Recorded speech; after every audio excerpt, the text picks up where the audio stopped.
cierto, normalmente es técnico, yo quisiera que mi persona lo haga de una manera un poquito más interactiva.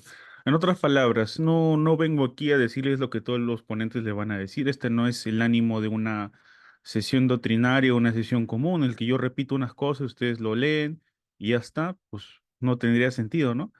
Porque si no, eso lo pueden hacer en cualquier lado, ¿no? Leen un libro, visitan otro tipo de ponencias, etcétera, ¿no? Con eso no digo que esté mal ese tipo de ponencias, sino que simplemente no es mi estilo, ¿no? Por ejemplo, tenemos ponencias de un corte bien elevado, ¿no? Del punto de vista práctico, del punto de vista doctrinario. Ambos son importantes porque recuerden que si no tenemos los dos, pues somos abogados incompletos. Si solamente tenemos la práctica, pues no tenemos nada en el cerebro para poder defender nuestros alegatos. Y por el otro lado, si solamente tenemos la teoría, la doctrina, pues no tenemos forma de cómo defender a nuestros patrocinados. Son dos tipos de ponencias, ¿no? En este caso yo quiero hacer una ponencia un tipo de un corte un poquito más práctica para que ustedes den cuenta de qué cosas se deben hacer, qué cosas no se deben hacer cuando se está en este tema tan importante como lo es los medios impugnatorios. Un segundito. Ya, voy a empezar a proyectar mis diapositivas y no se olviden que esta sesión de preferencia tiene que ser bastante interactiva, ¿ya? Si tienen alguna consulta, una duda, alguna expresión existencial, una duda filosófica, por favor, lo hacen a través de los comentarios y en la medida de mi experiencia, no de mi floro, sino de mi experiencia, yo se las voy a responder. Eso es lo más importante, estimados, el tema de la experiencia y el tema de la práctica, para que ustedes puedan ganar sus procesos o puedan hacer mejor sus artículos académicos, porque a veces mucho se confunde la investigación, ¿no? Se la tacha de repente de abstracta, ¿no? Imagínate, pues investigas, haces una tesis sobre la apelación y lo único que te basas son en libros de hace 50 años, de Couture, de Calamandré, los cuales son buenísimos, ¿no? Pero ya, pues, ¿y tu aporte a la sociedad? Ninguno. Ninguno, es lo mismo, es escrito papel que se va a honguear así en alguna universidad. Vamos a ver, voy a entrar con mis diapositivas. Perfecto, se ve todo correcto mis diapositivas, ¿verdad? Voy a empezar a extenderlas. Sí, doctor, sí se logra visualizar. Y también comentar para todos nuestros participantes de que, como ya lo mencionó el doctor, por favor, ustedes también pueden activar sus micrófonos para hacer la clase más interactiva. Gracias, doctor.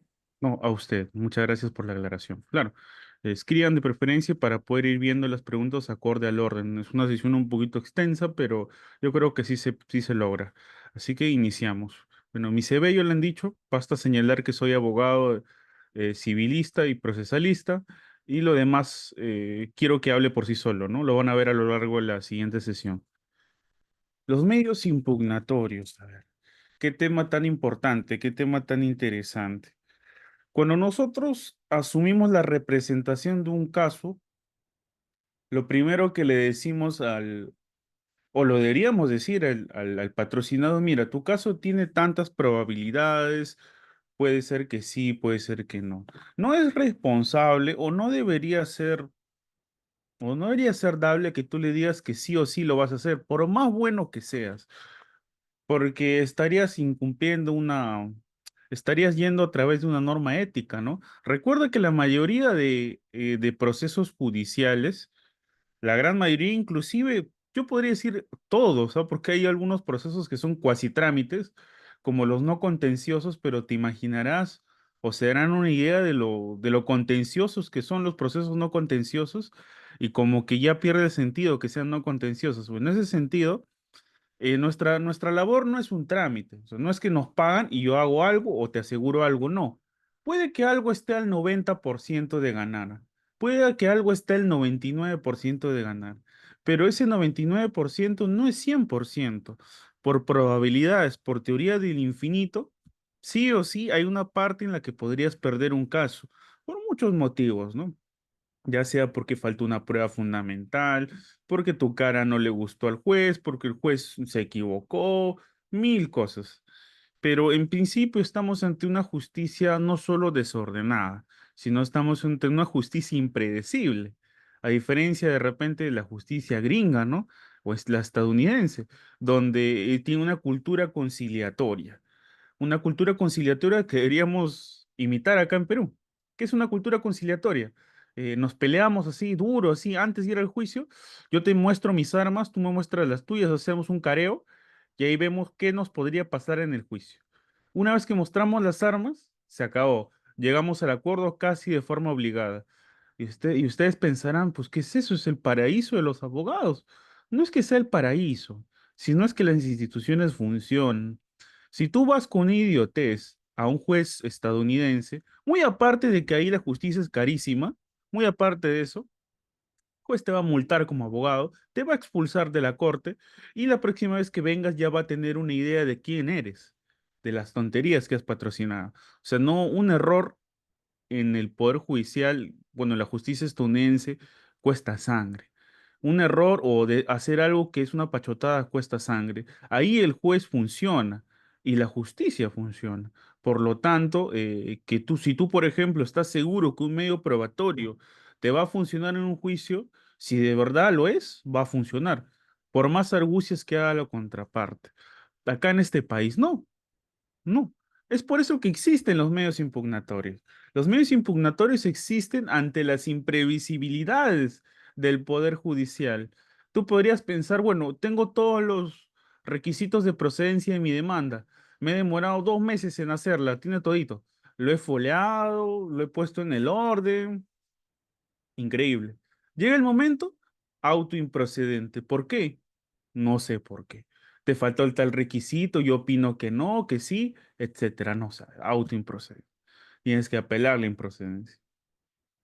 O por otro lado, haces una audiencia fenomenal, el juez te mira asombrado, te mira embelesado, tu sentencia, infundado la demanda. ¿Pero por qué? Si han presentado todas las pruebas. Está la audiencia medio fenomenal, el careo, todo. Es prácticamente imposible. Vaya tú a saber. Así. Una sentencia que tiene 2 páginas en las que no se entiende nada de por qué has perdido. ¿Qué te queda? Apelar. ¿Qué te- no sé, tenías que ingresar un pedido del juez, tenías que ingresar un documento, lo ingresas. Por alguna razón extraña, no figura en el expediente. Este decreto que sale. No se encontró tal documento, por ende no se va a ingresar el proceso. ¿Qué? ¿Pero por qué? Un decreto, tienes que accionar administrativamente con un recurso de reposición. Hay muchos medios impugnatorios que te pueden ayudar a través del proceso civil. El tema está en que existen justamente porque hay errores humanos. Errar es humano, ¿no? El juez también es humano y por lo tanto hierra mucho, aunque en el Perú hierra demasiado, lamentablemente.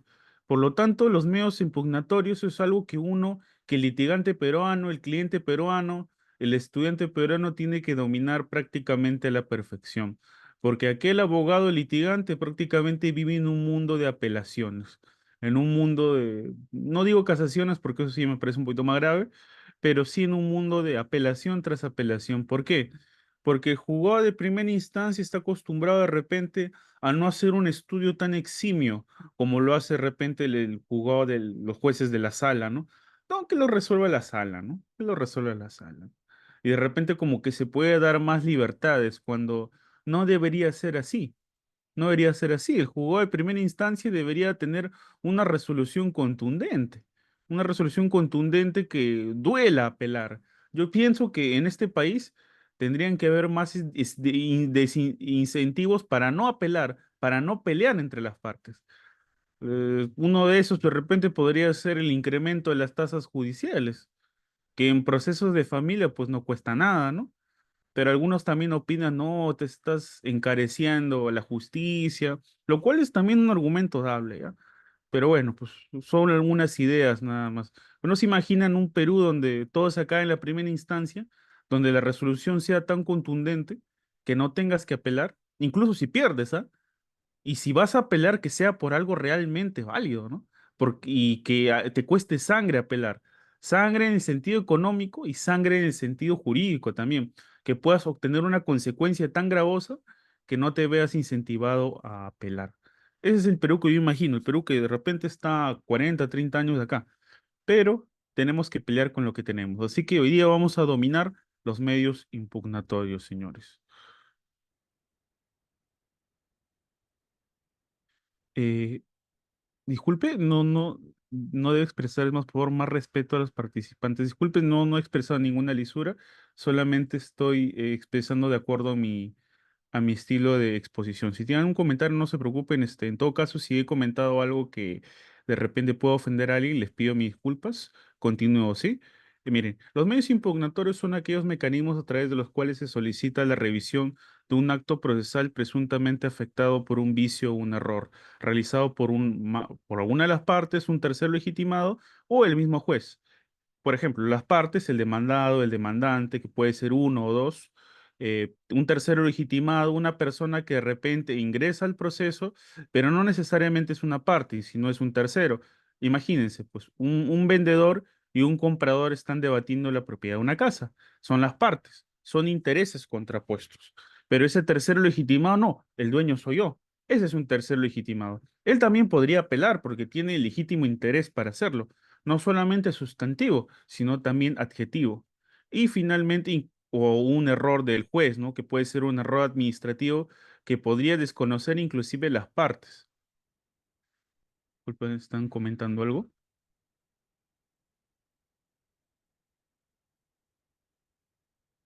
Ya. No, Eh, doctor, adelante, por favor. sí, sí. Sí, no se preocupe, era algo administrativo. Continúo. A ver, y también errores del propio juez. Les voy a mencionar un ejemplo. Les voy a mencionar un ejemplo.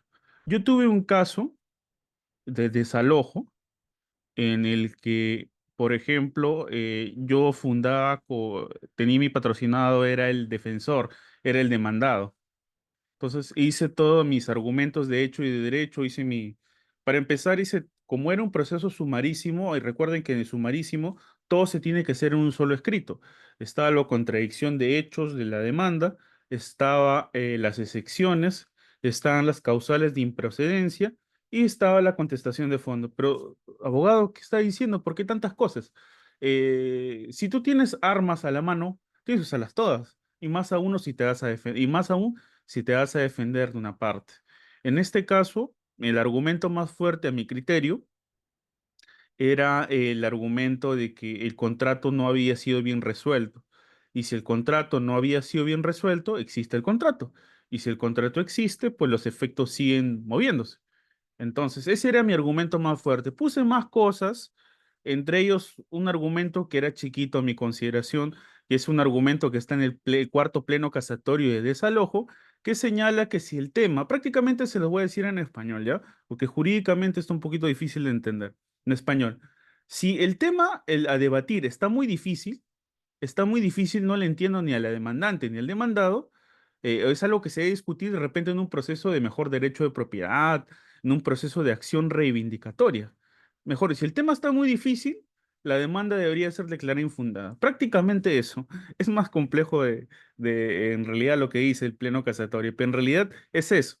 En otras palabras, si lo ponemos de un punto de vista más técnico, si estamos ante una demanda en la que el tema de fondo tiene demasiadas aristas por debatir, obviamente eso no se puede debatir en un proceso de desalojo que tiene plazos cortos, que tiene una sola audiencia única, en el que todo se debe resolver e inclusive se debe sentenciar en la misma audiencia. Es un argumento pequeño, usado a veces por los que defendemos en temas de desalojo, para bien o para mal, pero se usa. Es un argumento muy pequeño, la verdad, muy pequeño, muy pequeño. Prácticamente yo diría que ni lo puse, simplemente lo puse como parte de la argumentación de otro argumento. No lo puse como un punto de la contradicción. Ya ahora ya lo pongo un poquito más, porque eso lo puse de un poquito más joven. Me di cuenta de que ayuda muchísimo. Eso también se los voy a mencionar como tic más adelante. Pero la sentencia cuando salió evidentemente infundada, o sea, a favor mío, a favor de mi cliente, pero no salió infundada por el tema del contrato mal resuelto, que a mi criterio era el mejor argumento o el más fuerte. Si no salió de que la demandante dice A, el demandante dice B y yo no entiendo nada prácticamente. Eso es lo que dice el juez, en palabras más, en palabras menos. Por lo tanto, esto se debe discutir en la vía del proceso de conocimiento, que es un proceso de mejor derecho de propiedad o un proceso de acción reivindicatoria. Ese se podría considerar un error del juez. Error entre comillas, ¿no? Porque me beneficiaba. Un error entre comillas, pero ese es un error del juez. Entonces estamos ante varias modalidades en las que podemos aplicar los famosos medios impugnatorios. La reposición, la apelación, la casación y la queja. La verdad, todos son importantes. Que la reposición no tanto, es un tema más administrativo que a criterio mío a veces se puede arreglar conversando con el juez, ¿no? Mire, señor juez, aquí hubo un problema, mire. Obviamente con el juez tú no puedes discutir cosas de fondo, sino cosas de índole administrativa, ¿no? Por ejemplo, presentas un documento y en el despacho se olvidaron de ponerle dos hojas, miren, acá está mi cargo, yo sí presenté, señor juez, sí tiene razón, señor litigante, lo voy a corregir mediante una nueva resolución. Son cositas que de repente se pueden arreglar conversando con el juez o simplemente presentando un documento aclaratorio. Es un tema, la reposición es un tema más administrativo que otra cosa. La apelación sí es neto fondo. Tú no puedes ir con el juez, o no deberías mejor. No puedes ir con el juez y va a decir, mire, la sentencia salió así, usted ha hecho esto, lo otro, otro. Uno, no puedes porque es un tema de fondo y eso sería corrupción. Y dos, porque inclusive si fuera así, eso ya sube a la sala. Luego la casación, que es un tema que tiene un poquito complejito que también vamos a hablar más adelante, y bueno, la queja, que es un remedio que se usa, en antaño se usaba de modo extraordinario, pero yo creo que hay ciertas ocasiones en las que uno sí debería ser incisivo con la queja. Continuamos, caballeros.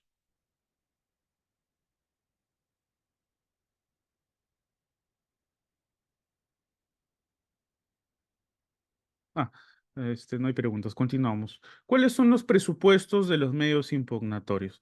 Así como hay presupuestos de la acción procesal, también hay presupuestos de los medios impugnatorios, o prácticamente algunas condiciones previas. Debe haber, en primer lugar, un proceso, ¿no? Y un acto procesal. Uno dice un proceso nomás, no. Tiene que haber un proceso y un acto procesal. ¿Por qué? Porque puede haber un buen proceso, ¿no? Y si hay un buen proceso, no hay nada que impugnar. Que eso también es debatible, ¿no? Hay gente que quiere llegar hasta el final con apelación, casación, queja, todo le mete, ¿no? Y eso es un torbellino, un tornado de medios impugnatorios que al final solo llega a trazar el proceso.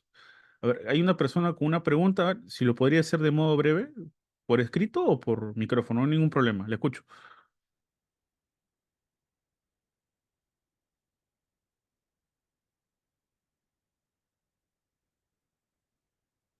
A ver, creo que... Buenas no sé. noches, doctor, buenas noches. Sí, claro, le escucho, Aló, le escucho. sí. Buenas noches, Una caballero. consulta. ¿Qué tal? Soy abogado litigante. Tuve una demanda recién planteada respecto a incrementos. Sin embargo, este proceso lo han derivado porque hoy en día el planteamiento es de manera virtual, ¿no? Así es. Ha caído al mismo juzgado. Sin embargo, yo tengo ya, ¿qué le digo? Entredichos con la jueza porque le presenté una queja ante control interno por falta de diligencias debidas en sus momentos oportunos. Frente a ese hecho, puedo solicitar, no sé quién, que se me cambie, porque lógicamente igual me va a dilatar el proceso, ¿no? ¿Es viable o no es posible, doctor? Gracias. Claro, ahí yo lo veo más que todo un tema de estrategia. Mira, en principio las causales para poder señalar un conflicto de interés no las veo tan claras en tu caso porque tú no tienes una relación de parentesco, no tienes un tema de negocios o un tema comercial con la jueza, más todavía porque es un tema de familia o, o parecido. En ese aspecto me resulta un poquito difícil un conflicto de interés. Ante esto, lo que yo diría, lo que yo haría o lo que haría simplemente es, lamentablemente, continuar el proceso y si es que hay una demora inusitada de la jueza, pues tendrías que hacer otra queja, no queda otra. Otra queja y ya lo pones ya por celeridad procesal, que eso sí está como causal tanto en la OCMA como en la Junta Nacional de Justicia, pero tienes que hacerlo por una demora bastante larga, ¿no? Por ejemplo, si es una demora de un mes, 2 meses no creo que puedas hacer tu queja. Si es una demora larga, no sé, 4 meses, ahí sí la podrías hacer. Un poquito más inclusive yo, porque hay algunos juzgados en temas de familia, te lo digo porque yo también soy litigante en temas de familia, como los de San Juan del Lurigancho, que si bien te hacen la audiencia al toque nada más, te admiten la demanda, la audiencia la hacen al siguiente mes nomás, pero a la hora de elevar la apelación, se demora mucho, demasiado. Tuve un caso en el que sí hubo una queja, hubo hablar con la jueza, todo, que por lo menos eran 5 meses sin que la apelación se eleve. Sí, eso sí es un problema. A mi criterio no veo una causal para cambiar a la jueza de conflicto de interés, pero sí, si no, hay que estar atento no al proceso o en su defecto, si no, hacer una nueva queja ya por celeridad procesal, que sí es una causal, sí es una causal. Eso te podría comentar. Muchas gracias por tu comentario.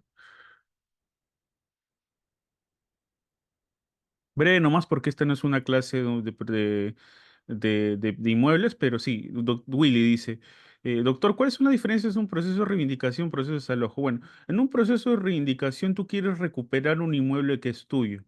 Un inmueble que es tuyo. La diferencia con el proceso de desalojo, en el que el proceso de desalojo, el que tiene el inmueble, pues no tiene ningún título, o el título que tiene ha fenecido, o el tema está un poquito más claro.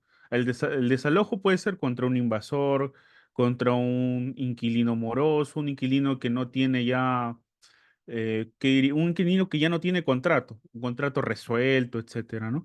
En el caso del reivindicatorio es un poquito más complejo, porque el tema sí da para comparar dos títulos de propiedad. No por mejor derecho de propiedad, porque ese sí es comparar literalmente dos títulos de propiedad, sino porque en la reivindicación el que está, el demandado, tiene un cierto derecho real que se podría decir que es cuestionable y por lo tanto, si hay un derecho real que ha sido, no sé, ganado por temas sucesorios, que ha sido ganado por temas contractuales, por temas de un título de familia, entonces está más complejo el tema. Entonces ahí sí tiene que haber una reivindicación.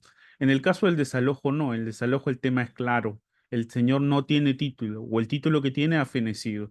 Eh, y aún así, con lo que te señalo, de repente puede haber confusión y yo te entiendo porque a veces nuestra legislación es así, lamentablemente confusa, pero te podría considerar que hagas esa distinción.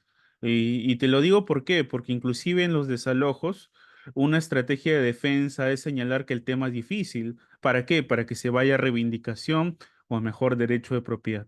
No estoy incentivando con esto pelear por gente morosa, sino es una estrategia de defensa, ¿no? Y con nosotros como abogados tenemos que saberlo todo. Hay una pregunta del señor Camilo Helguera, no hay ningún problema, caballero, a ver si le pueden habilitar el micro.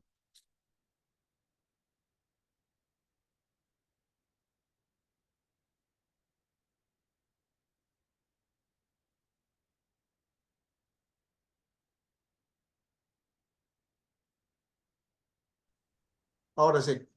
Doctor Perfecto. Pino, buenas noches. Buenas noches, le escucho. Buenas noches con todo. Sí, doctor. Sí, en la parte introductoria de usted, de su presentación, nos señaló la legitimación, ¿no? Para interponer los medios impugnatorios.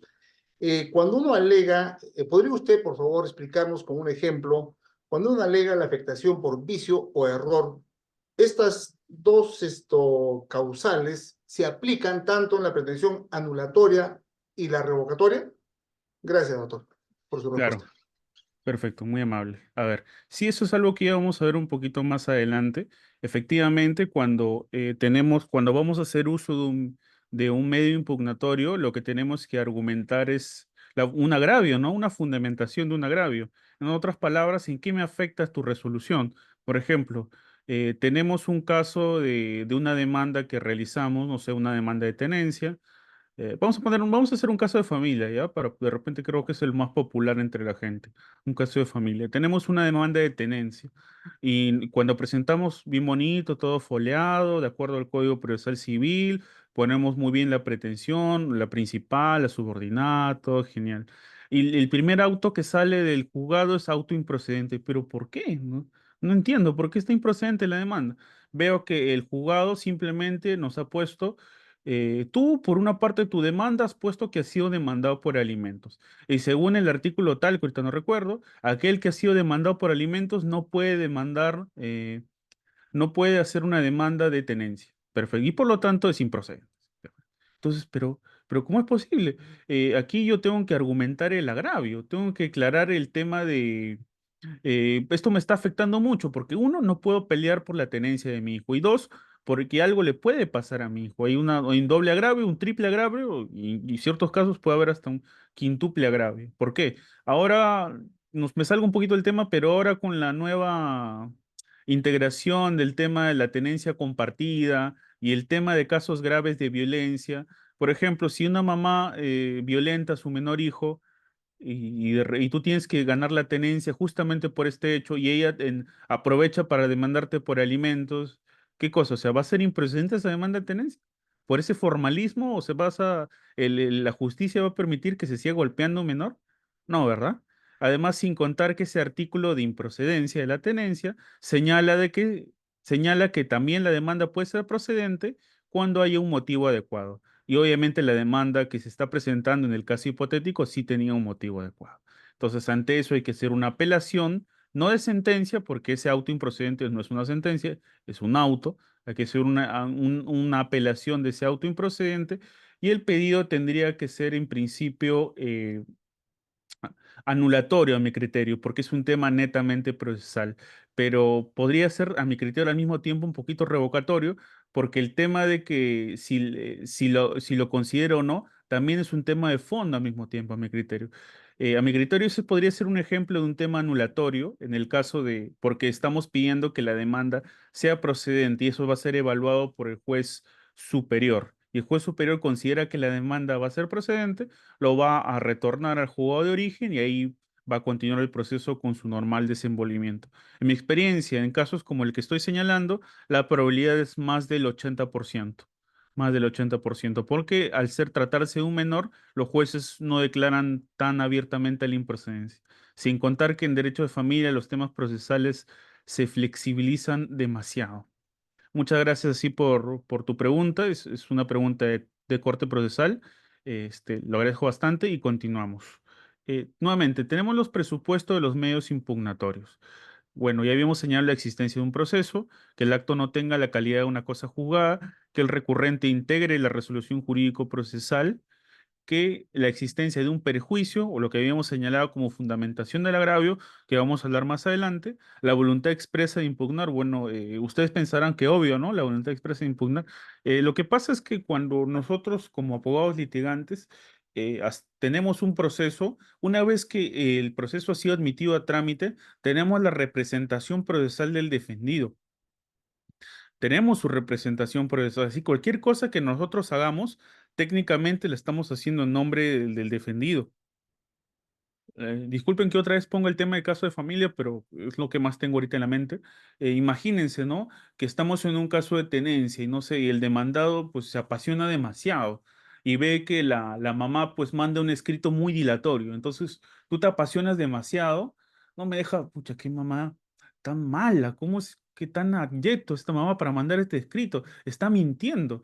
¿Sabe qué? Te mandas un escrito donde pones una sarta de insultos, una sarta de vilipendios. Bueno, y eso muy aparte de que te pueda caer una multa, tú estás haciendo esos insultos, esos vilipendios en representación del Señor, porque tú estás hablando encima en primera persona. Pero el señor no tiene ni idea de que tú has hecho eso. Pero abogado, se supone que debe estar uno en conocimiento con su cliente. No todos los colegas tienen ese acercamiento. Por temas de tiempo, qué sé, temas de estrategia, qué sé yo, ¿no? El señor no tiene ese conocimiento de que tú has hecho esa clase de insultos. Y también podría ser en el caso, ¿qué pasa si un cliente no quiere apelar y tú de repente, bueno, un colega malintencionado de repente por sacar más dinero o aprovechándose la ignorancia del cliente, igual apela. Como no te piden una firma en puño y letra para la apelación, solamente te piden la firma escaneada, tú tranquilamente podrías enviar la apelación y el expediente sube. Y cuando el señor me dice, señor, ya acabó mi proceso, no, todavía continúa, faltan 3, 4 años, lo cual no estaría bien, ¿no? Justamente por eso siempre poner en evidencia la voluntad expresa de impugnar. No me atrevería a hacer una corrección en este sentido, o sea, proponer algo más para el tema de la impugnación, porque que un abogado haga algo en contra de su cliente obviamente le trae acción disciplinaria, pero pedir, por ejemplo, que para apelar se te dé un requisito especial, yo creo que sería un poquito complicadito, porque a veces las apelaciones se hacen en última hora, ya sea por temas de plazos o ya sea también por temas presupuestales del cliente, ¿no? Porque una apelación cuesta, ¿no? A criterio de cada abogado cuesta. De repente el cliente logra juntar el dinero a toda última hora, etcétera, ¿no? ¿Por qué no me pongo especial con este tema? Porque hay algunas acciones procesales que al ser tan gravosas piden no solamente un arancel aparte, sino también piden la firma especial pues del demandado. Tenemos el caso del desistimiento. Imagínense, esto es un caso, no sé, que va a durar como 5 años y el señor quiere desistirse del proceso. Al ser una acción procesal tan grave, tú tienes que ir al juzgado a firmar, ¿no? A firmar tu desistimiento en tu puño y en tu letra. También poner tu huellita. Es porque es una acción procesal muy grave, igualito en los temas de transacción, etcétera, ¿no? No diría que sería bueno aumentarle esto a las apelaciones, yo creo que sería un poco peligroso.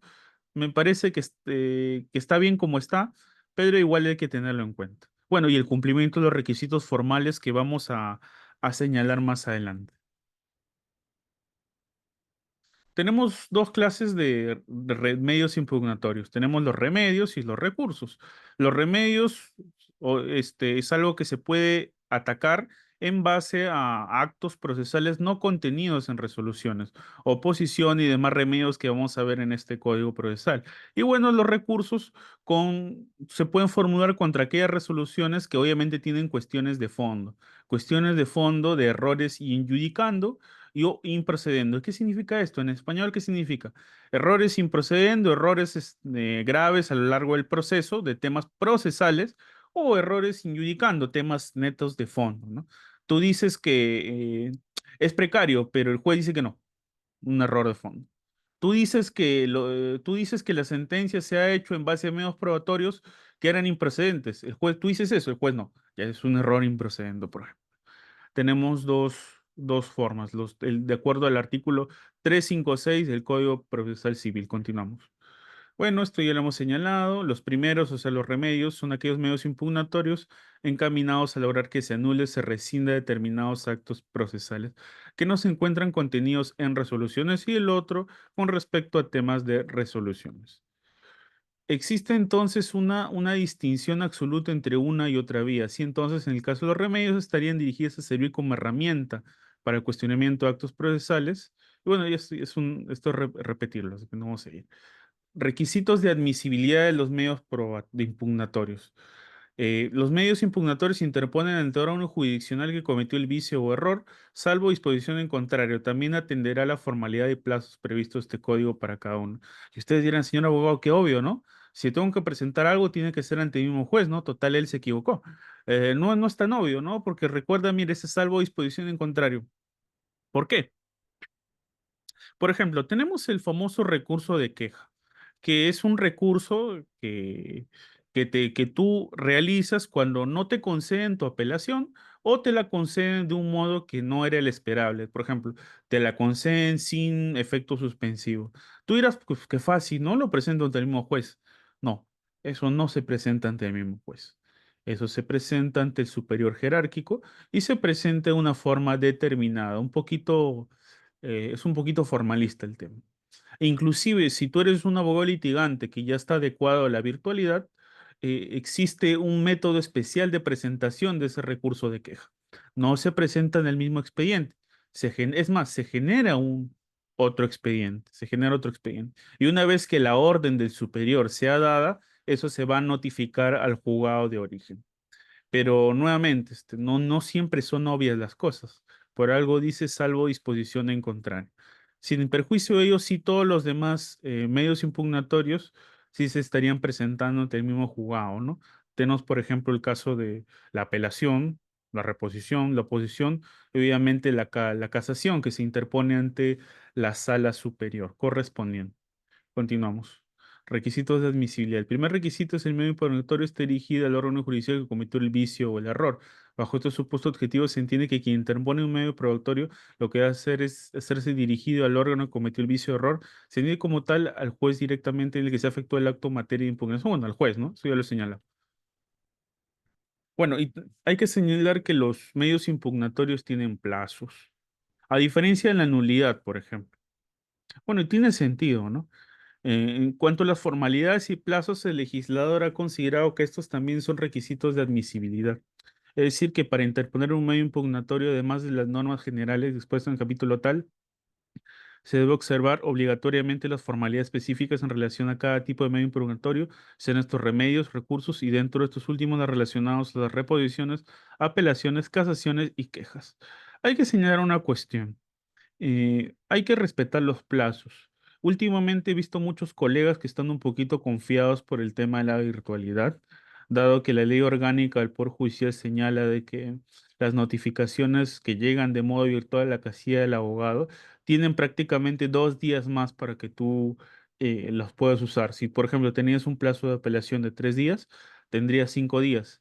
Esos 2 días de plazo que están ya reconocidos por el Tribunal Constitucional y me parece que algunas sentencias penales de casación se deberían tomar con pinzas, ¿ya? Porque hay algunos jueces que todavía están en los tiempos de Juan Gabriel y la verdad que no recuerdan este artículo de la ley orgánica. Así que hay que tener mucho cuidado. Yo tenía un caso en el que le puse todo. Fue un caso extremo porque era un tema de presupuestos con el cliente, en el que lamentablemente tuve que usar el segundo día y lo usé, aunque normalmente no lo uso porque tengo que defender bien a mi cliente, no puedo arriesgarlo. Tuve que usarlo por ese motivo y obviamente el juez me declaró improcedente la interposición de la apelación por extemporánea. Eso de ahí se reformó vía apelación de auto porque yo ya tenía la idea de que si le ponía una nulidad, el juez no iba a ceder. Así que tuve que interponer una apelación de auto en el que por fin me declararon después, bajando, procedente la apelación. Pero hay que tener mucho cuidado con ese tipo de cuestiones, ¿sí? Porque era un tema porque era un tema extemporáneo, cuando en realidad esos 2 días sí están reconocidos por el Tribunal Constitucional y reconocidos también por algunas casaciones de orden penal.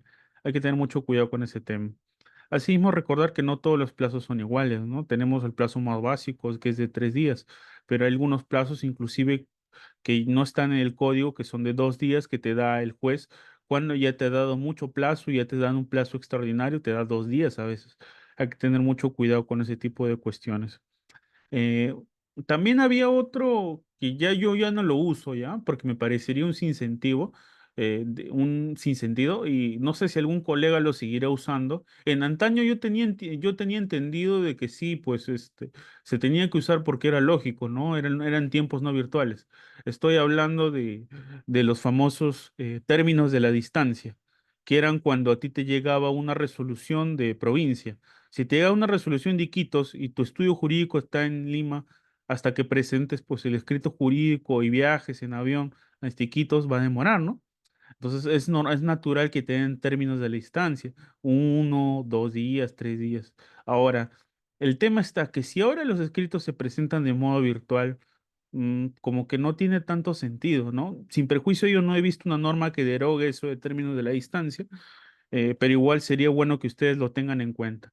Sin perjuicio de ello, sí considero que sería lógico que se sigan aplicando si, por ejemplo, me piden algo que si tengo que presentarlo en físico, ¿no? Porque no lo puedo presentar de modo virtual. Tengan que tener mucho cuidado, estimados. Nunca se vayan al último día de apelación y si lo tienen que hacer, pues que sea por algo que realmente pues, se pueda hacer, ¿no? Nuevamente, no todos los clientes a veces tienen el presupuesto y a veces uno tiene que hacer de repente cosas a última hora. Nuestra carrera es así de díscola, de tornadiza. Continuamos. Promedios plazos, a ver, no sé si algunos,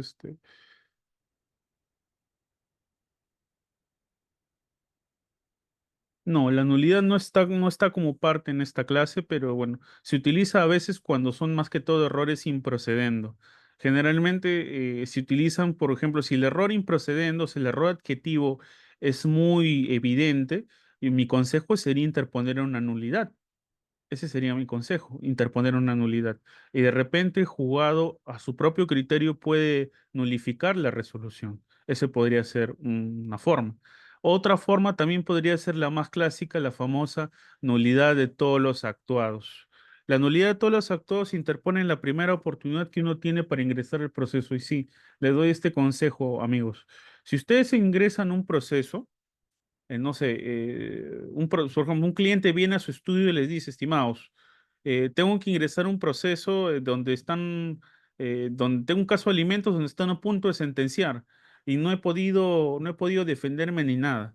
Necesito que se apersonen y ustedes así, con buena fe se apersonan y luego el cliente le dice, ¿saben qué? Yo no he recibido ninguna notificación, así que quiero que nulifiquen todo para volver a hacer el proceso de nuevo. Entonces ustedes presentan su nulidad de todo lo actuado, lo cual obviamente va a ser declarada infundada. ¿Por qué? Porque obviamente la nulidad se presenta en la primera oportunidad y esa primera oportunidad era el apersonamiento. Tener mucho cuidado con eso. Es un tema netamente procesal, pero que a veces a uno se le podría olvidar, pero espero que a los que atienden esta clase no se les olvide. Mucho cuidado. Gen, más que todo, es más usada en lo que yo considero la nulidad de todos los actuados por defectos de notificación.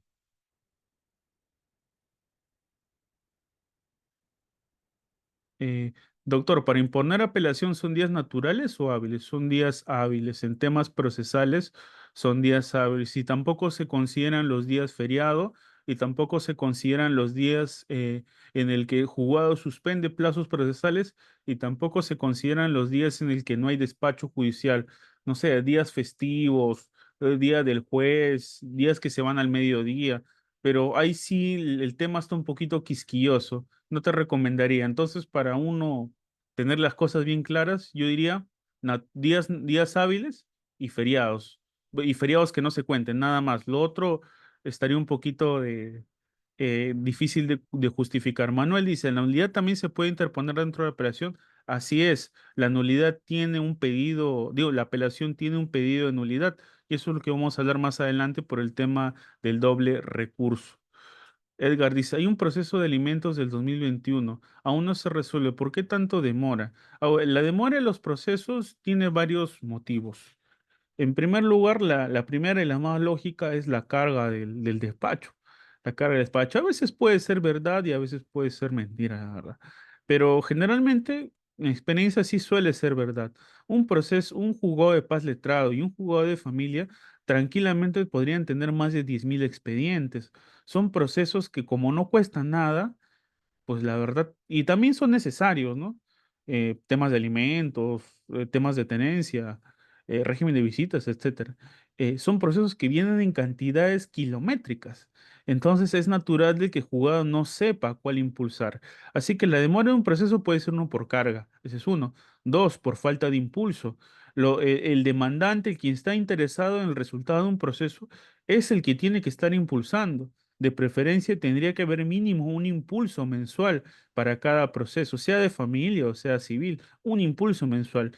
Si no funciona el impulso, mando un MAU, que es como un pedido soft para un especialista o para un juez. Si no te funciona ni eso, tienes que poner una queja OCMA que se puede hacer vía virtual. Es una queja pequeña nomás, que sí es una queja propiamente dicho, pero es una queja que alerta a la autoridad de control y le llama la atención al juez por un tema de demora. También existe la causal de demora. Si no funciona ninguno de estos tres, ya se tendría que ser una queja disciplinaria ya. Pero te voy avisando de un tema. Los temas disciplinarios, si bien es cierto, afectan al juez, en ningún caso afectan tu proceso. Por más grave que sea el error del juez, material o de fondo, no afectan tu proceso. Lo que en pocas palabras se traduce como, bueno, te voy a hacer algo, juez, pues me has afectado, pero mi caso no se va a mover. Incluso si lo separan al juez, no se afecta el resultado de fondo. Así que ten en cuenta por ese tema. Así que prácticamente los tres métodos que tendrías para ver el tema de la demora sería personarte presencialmente, los impulsos mensuales y también pues, la queja OCMA, la pequeña, ¿no? La que está virtual. Prácticamente eso sería lo que tendrías que hacer. Vamos a continuar. Requisitos de procedentes, el artículo 358. El impugnante fundamentará su pedido en el acto procesal en que interpone precisando el agravio. Bueno, esto es de la fundamentación del agravio, el vicio o error que lo motiva. El impugnante debe adecuar el medio que utilice el acto procesal que impugna. Muchas personas, bueno, entre los que me incluía yo de estudiante, piensan o pensamos, podría decirse, que nuestro código es muy formalista. Mm, Puede ser, en algunas cosas yo creo que sí, sigue siendo muy formalista, muy romano, digámoslo así. Entonces, romano teníamos que decir unas palabras exactas porque si no, perdíamos un caso, como si fuera una letanía, como si fuera una oración. Lo que pasa es que vivimos en un país de extremo desorden y a veces esto sí es algo que comprendo mucho a los especialistas, a los jueces. Si tú presentas un tocho así de 3 kilos de demanda y no está ordenado, los medios probatorios no están ordenados, ¿cómo esperas que él pues falle rápidamente tu caso, ¿no? Ustedes sabían que un expediente que mide así y un expediente que mide así valen lo mismo a nivel de cantidad de expedientes resueltos para un juez, para un especialista. ¿Valen lo mismo? No sé si sabían eso. Bueno, si no lo saben, yo se los digo, vale lo mismo. No es que el juez te va a felicitar porque acabaste, bueno, moralmente de repente, ¿ya? Pero en niveles de carga cuenta lo mismo. Es por eso que cuando tú presentas una demanda de tal envergadura, pues lo que hacen los especialistas es acomodarle a un costado. Y uff, ya no te digo qué pasa si la presentaste virtual. Si la presentaste virtual, o al menos ese expediente gordo está en el costado, de repente no te deja pasar, ¿no? Es un expediente de 5 kilos, no te deja pasar ni ir al baño, nada. Pero ahora ya no te digo qué pasa si el expediente gordo es virtual. El especialista abrirá la demanda, ve pues, 1000, 2000 folios. Hoy no, esto lo veo el próximo mes. Así. Eso se lo digo. Por eso hay que ser breve con las cosas. Hay algunas cosas que sí admiten, pues, que sea bastante, ¿no? Casos de inmuebles como prescripciones, reivindicaciones, mejor derecho de propiedad, temas contractuales fuertes, aunque los temas contractuales fuertes no suelen ir al Poder Judicial, va más al arbitraje. Pero en preferencia traten de ser breves, caballero, siempre. De preferencia, lo más que se pueda, lo más que se pueda. Si no, prepárense por estar 1 año, 2 años en el Poder Judicial. Este es el tema del acto procesal. Y otra cosa también que les quería decir era que, por ejemplo, en criterio de mi profesora de la universidad, la doctora Eugenia Ariano Dejo, que es una investigadora, creo, de Polendas y alta estofa, creo que su nombre, solo si sí su nombre, creo que es, ella es una señal de conocimiento procesal. Ella tenía pues la idea de que no debería haber fundamentación del agravio en las apelaciones, porque es tu derecho, ¿no? La doble instancia. Tú dices apelación. O sea, prácticamente, yo de repente estoy ridiculizando el tema un poquito. No es que ella lo haya dicho así, obviamente lo he dicho en palabras más técnicas, pero a su criterio de repente solamente sería necesario pedir en una sola hoja, yo apelo, nada más. No tendrías que expresar razones, ni nada, ni mucho menos fundamentación de agravio. Dice, yo apelo. Y como es parte de mi derecho a la segunda instancia, debería ascender la apelación.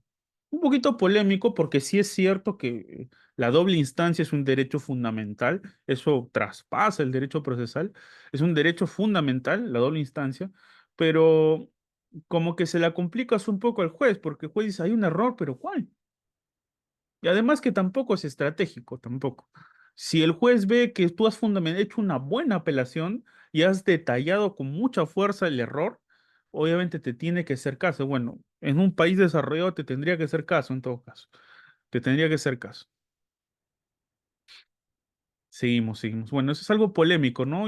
Se los dejo para usted. Yo no creo que eso se aplique ni ahora ni a largo plazo, ¿no? Con la nueva comisión revisora, pero igual, ¿no? Eso es algo que de repente ella lo planteó. Sigamos. Creo que hay unas preguntas.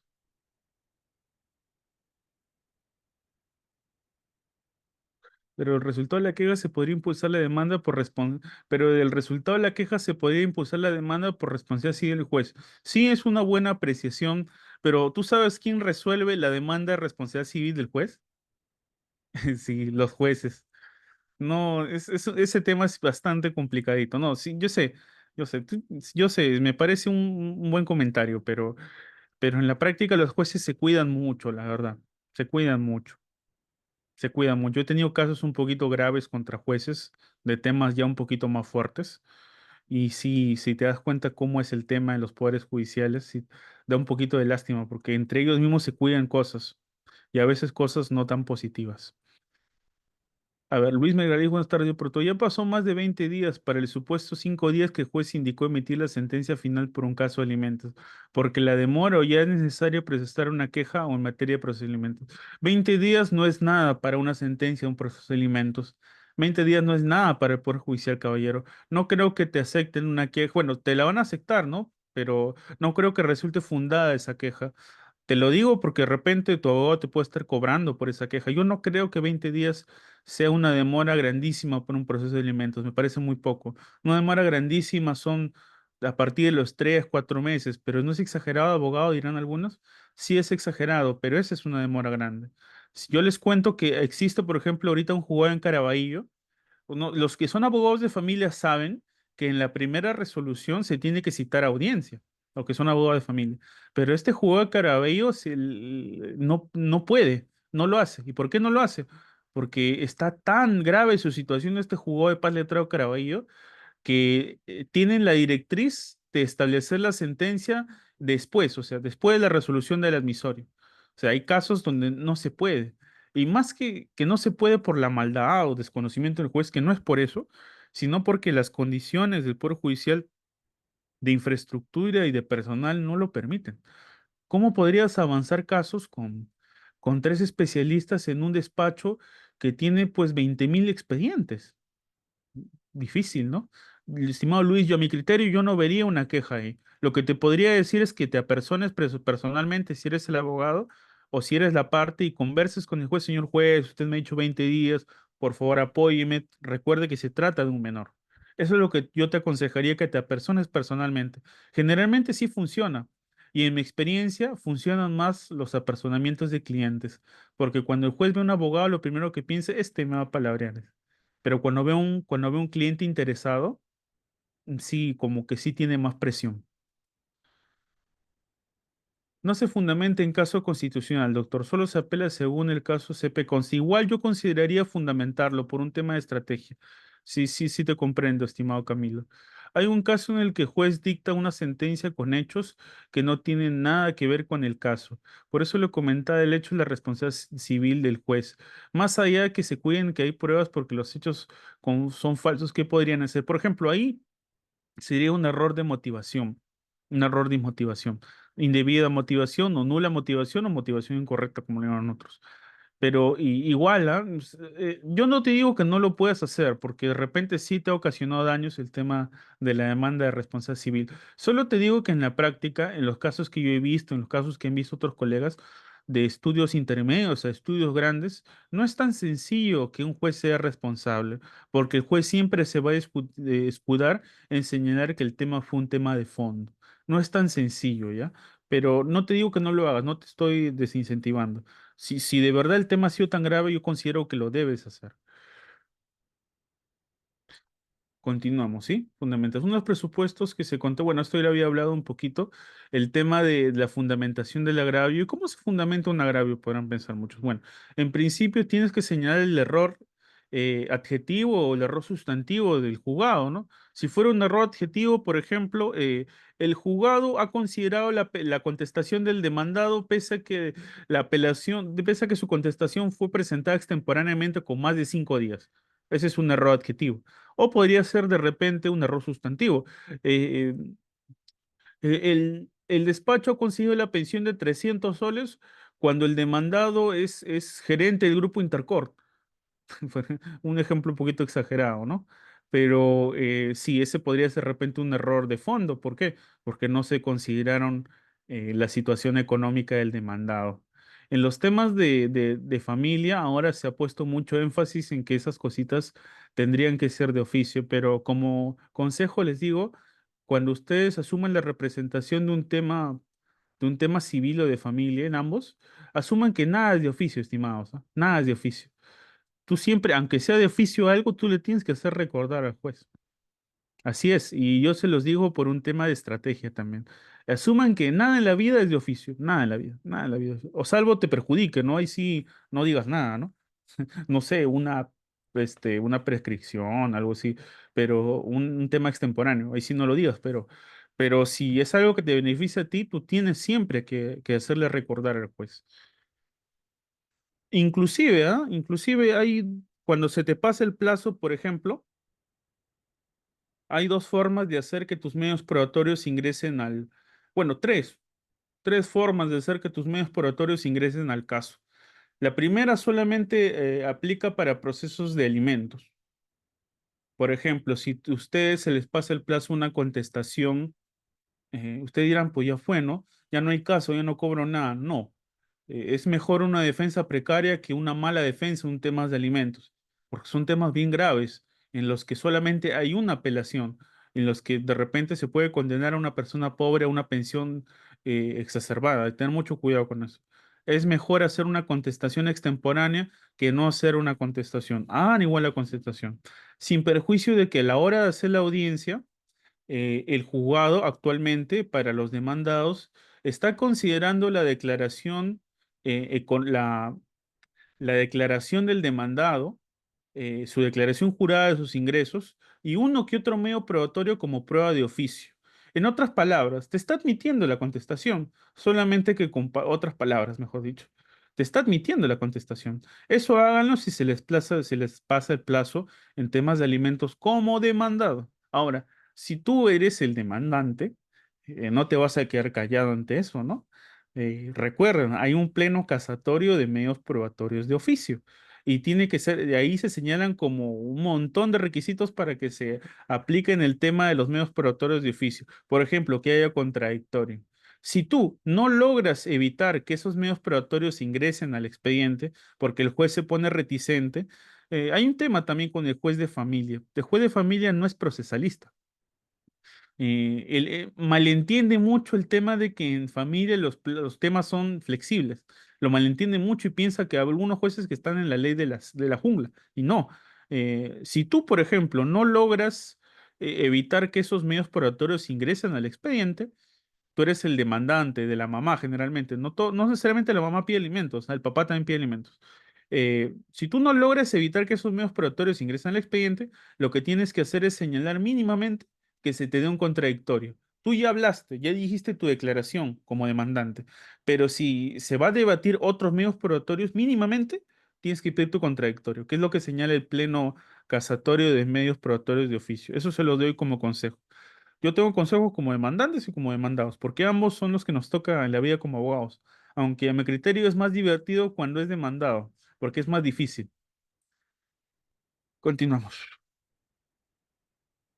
Doctor, en un proceso de reivindicación han pasado más de 4 meses desde que se subsanó la demanda y hasta la fecha no se pronuncia. ¿Ante ello puedo pedir presentar una queja? No. Lo que tendrías que presentar primero es un escrito de impulso. Un escrito de impulso.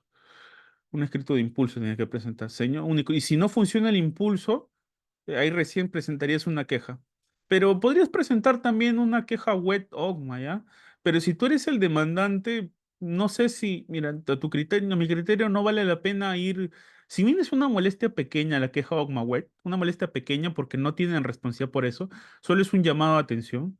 Como que no sé si te conviene empezar con el pie izquierdo con el juez. Recuerda que él va a sentenciar tu caso, ¿no?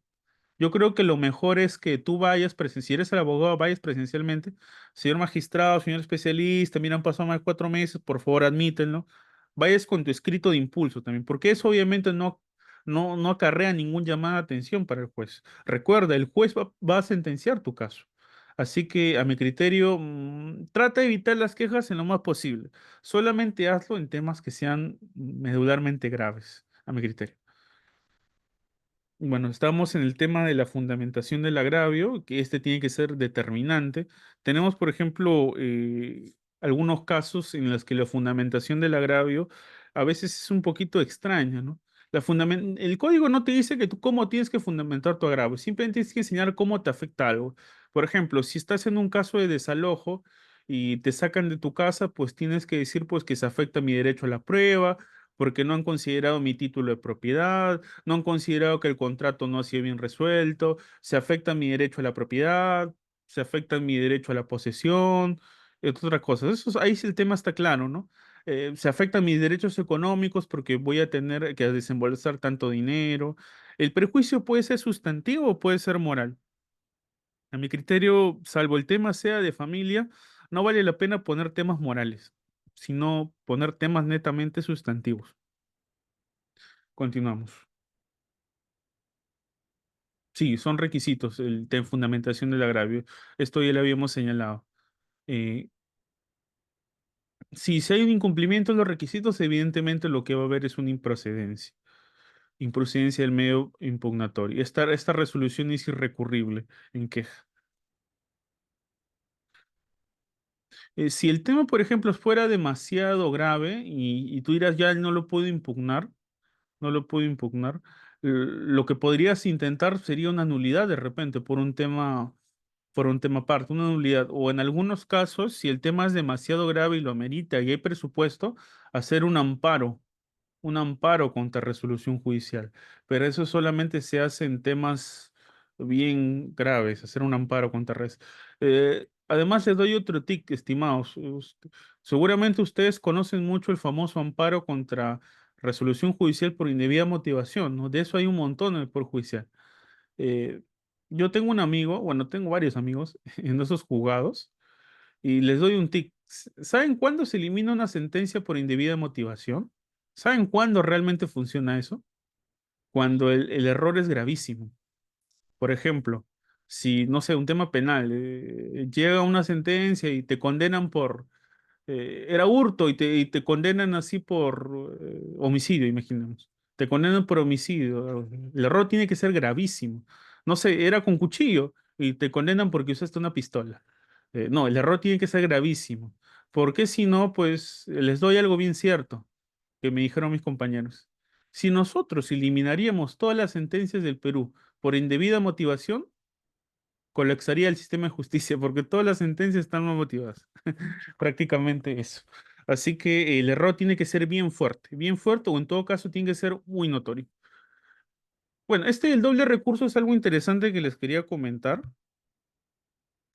Tenía un caso que a mí me llegó que tenía que, era un caso que me llegó de procesal constitucional, ¿ya? Pero me llegó y habían, contra una misma resolución, habían postulado tanto una nulidad, la nulidad le habían puesto por errores improcedendo, o sea, errores adjetivos, y habían puesto una apelación por temas de fondo. Entonces, el juzgado constitucional, a mi criterio, de forma correcta, lo que dijo es, bueno, la nulidad la voy a declarar improcedente, pero recuerda que aquí estás haciendo un doble recurso. Y por lo tanto, todo esto se debió trasladar al tema de la apelación. Sí, yo creo está bien, me parece que fue un tema, me parece que fue un razonamiento correcto de juzgado constitucional. Uno, porque lo dice el código, y dos, porque efectivamente a nivel doctrinario, a nivel teórico, las apelaciones tienen el sustrato tienen un pedido también de nulidad. Así que me parecería correcto el señalado. No hagan un doble recurso. Si van a hacer, pues si hablamos ya un tema de autos, si ustedes creen que no hay tiempo para hacer una apelación porque la sentencia está a portas, no hay tiempo ni presupuesto para esperar un pronunciamiento de la sala o del superior jerárquico, entonces lo que ustedes tienen que hacer es darle toda la nulidad, siempre y cuando el error sea improcedendo, o sea, el error sea adjetivo. Tienen que darle con toda la nulidad, ya no hacer una apelación, pero solamente si es que no hay presupuesto ni tiempo, porque lo normal debería ser una apelación. Eso solamente se lo digo, pero lo que sí o sí no tienen que hacer nunca es hacer un doble recurso, porque simplemente van a generar la improcedencia de uno o en algunos casos la improcedencia de los dos. Recuerda que el juzgado no tiene por qué arreglar tus errores. El error tiene que ser mínimo en todo caso, ¿no? Para decirle iura no curia, que también existe el iura no curia procesal, pero tendría que ser mínimo, pero si estás planteando doble recurso, el juez no veo por dónde podría ayudarte. Hablamos de recurso de reposición. ¿De qué consiste el recurso de reposición que está en el 362? Recurso de reposición procede contra los decretos a fin de que el juez los revoque. Generalmente son pedidos administrativos. No son muy usados actualmente, máxime porque a veces se pueden solucionar con un escrito aclaratorio o se pueden ir conversando con el especialista, con el juez, dado que son pedidos netamente administrativos.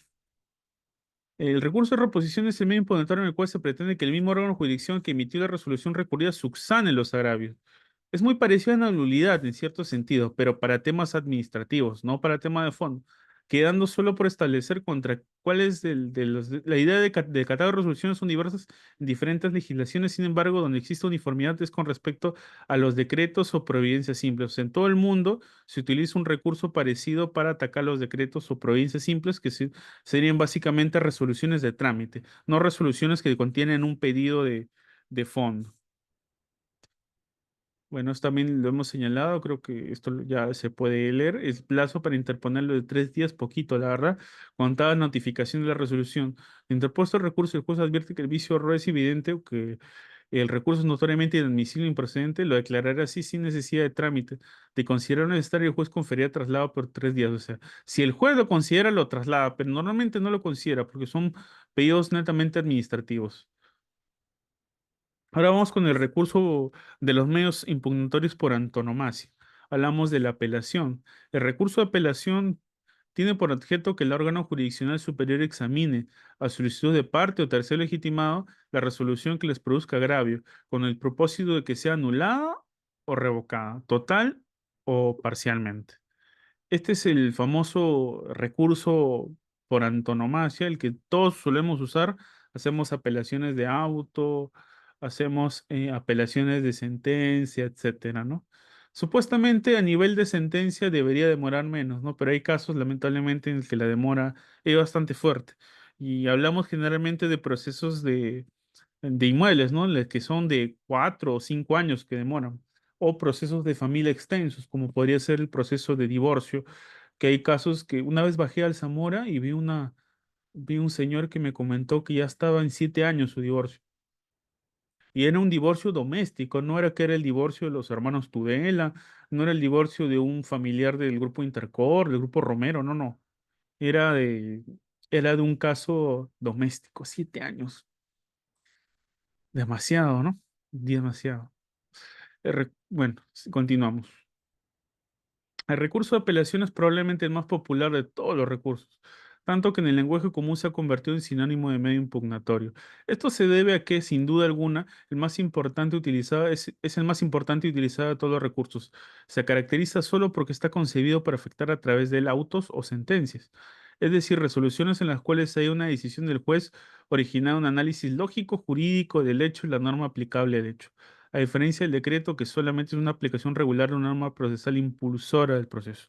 Acá Monroy Galvez lo que utiliza es una diferencia, ¿no? Entre la reposición y la apelación. La apelación prácticamente sí es un recurso que sirve para afectar tanto los errores improcediendo y injudicando, a diferencia de la reposición, que solamente es de temas más que todo administrativos, diría yo. Es una expresión de sistema de instancia plural. Esto es lo que le señalaba, ¿no? Por ejemplo, lo que señala la doctora Eugenia, que simplemente yo digo apelación y debería estar. Mi criterio, discrepo respetuosamente, aunque ella obviamente lo explicaría mejor, es conocido como un recurso ordinario frente a lo extraordinario que es la casación. ¿Por qué ordinario y extraordinario? Ordinario porque forma parte del normal desenvolvimiento de un proceso, a diferencia de la casación, que técnicamente ya deja de ser un proceso, sino es por el ordenamiento jurídico, técnicamente. Deberían ser temas, la palabra extraordinario le queda poco a la casación, debería ser un tema ya prácticamente legendario, debería, pero no, en la práctica estamos llenos de casaciones también. Ahora un poquito menos por la actualización que hubo, por el famoso doble conforme, que ahora sí hay dos resoluciones denegatorias o dos resoluciones confirmatorias, tanto de juzgado como de sala, ya de frente el recurso de casación va a ser improcedente. Pero siguen habiendo igual muchos procesos de casación hasta ahora. La procedencia de la apelación. Contra las sentencias, excepto las impugnables con recurso de casación. Nos referimos a las sentencias de las salas superiores. Contra los autos, excepto los que se expidan en la tramitación o articulación, nuestro código excluye. Hay ciertos autos que, de acuerdo a cada artículo del Código Civil, son inimpugnables, pero que sean inimpugnables no significa que no se puedan cuestionar. Se pueden cuestionar vía nulidad y en algunos casos se pueden cuestionar vía amparo contra resolución. Por ejemplo, les doy un caso y un caso reciente, ya y popular. Vamos a hablar de la pensión de alimentos más grande de la historia del Perú, al menos que esté en mi conocimiento. Si ustedes conocen una más grande, me corrigen, por favor. Al menos en sentencia, ¿ya? No de futbolistas ni nada, al menos en sentencia. Tenemos la pensión del caso de Acuña, el caso de Acuña que salió el año pasado, que era la más grande del Perú. La pensión de Acuña salió en 90.000 y esa pensión se logró en el Juzgado de Familia de Lima. 90.000 soles salió la pensión. Los abogados de Acuña mandaron como 10 escritos para intentar destruir esto. Pero lo que pasó es lo siguiente, que el juzgado le señaló, pero señores abogados, ustedes saben que esto no es una sala, no es una sala, este es un juzgado y por lo tanto ya no hay más instancia, aquí se acabó todo. Presentaron nulidades, presentaron escritos aclaratorios, que faltaba esto, el otro, obviamente Acuña tiene el dinero para pagar por lo menos 3 edificios de abogados enteros. Presentaron todas las cositas conocidas por el hombre y otras conocidas por los monos también, pero ninguna va a funcionar, porque si esto empezó, si el tema de alimentos empezó en Paz Letrado, por más dinero que tenga Acuña, esto se va a acabar en el juzgado de familia. Ahora, ¿eso significa que absolutamente no hay ninguna forma de cuestionar esa resolución? No. No, y no tanto por el tema de Acuña, ¿no? Porque con anterioridad, en casos de familia también se podía cuestionar una sentencia del juzgado de familia. Por ejemplo, aparte del de Acuña, les voy a dar un ejemplo más. En el caso, por ejemplo, había un caso en el que hubo una sentencia de segunda instancia de juzgado de familia de alimentos, en el que se sentenció a un papá a pagar una pensión, si no mal recuerdo, de 3.500 soles. Pero en la sentencia de forma flagrante, no se tuvo en cuenta un medio probatorio del demandado donde él daba sus libros contables, todo, y señalaba que por temas económicos, al menos actualmente, solo estaba ganando 1.500 soles, solamente. Eso el juzgado de familia de Lima lo ignoró, le dio igual sentenció. Entonces, lo primero que pensaron sus abogados era, pues ya perdí, ¿no? Ya no hay forma de cuestionar esto. Y ustedes lo están leyendo, ¿no? Con lo que dice procedencia en pantalla. Contra las sentencias, contra los autos impugnables, toda esa cuestión. O sea, ya no avanza más. Pero no, caballero, existe uno más. El famoso amparo contra resolución judicial. Y ustedes dirán, pues eso no se hace en temas de alimentos, pues, ¿no? Eso no te va a funcionar, ¿no? Bueno, eso yo también pensé yo. Pero no, sí funcionó. Y es una sentencia conocida que ustedes pueden encontrar en Google. No me sé el número, pero, pero salió así. Al final, el Tribunal Constitucional eliminó la sentencia, la anuló, porque se había vulnerado el derecho a la prueba del demandado, porque no se consideró ese informe económico. Informe económico que no fue una prueba de oficio, fue una prueba de parte. Fue una prueba de parte, un informe con ella, así que se anuló la sentencia. Es uno de los casos históricos en los que el Tribunal Constitucional se ha pronunciado por temas domésticos de alimentos. No lo hace así nomás. Y es algo que se está usando mucho en resolución. Si usted es abogado litigante en materia de familia, le recomiendo mucho usar eso para cuando el juez se quiera poner de repente un poquito salsa. ¿Sabes qué? Yo no voy a analizar eso. Señora jueza, le hago recordar que el Tribunal Constitucional ha señalado que usted tiene que pronunciarse por todas las cuestiones del demandado. ¿Y por qué se los digo? Porque el juez de familia es uno de los jueces que menos motiva, y más en tema de alimentos. ¿Usted sabía, cuando el juez, por ejemplo, te pone una pensión de alimentos de 1.000 soles, acaso el juez te pone que 500 soles es por tanto, 300 soles por esto, 200 soles por esto? No, y ni siquiera te dice por qué. No te lo motiva.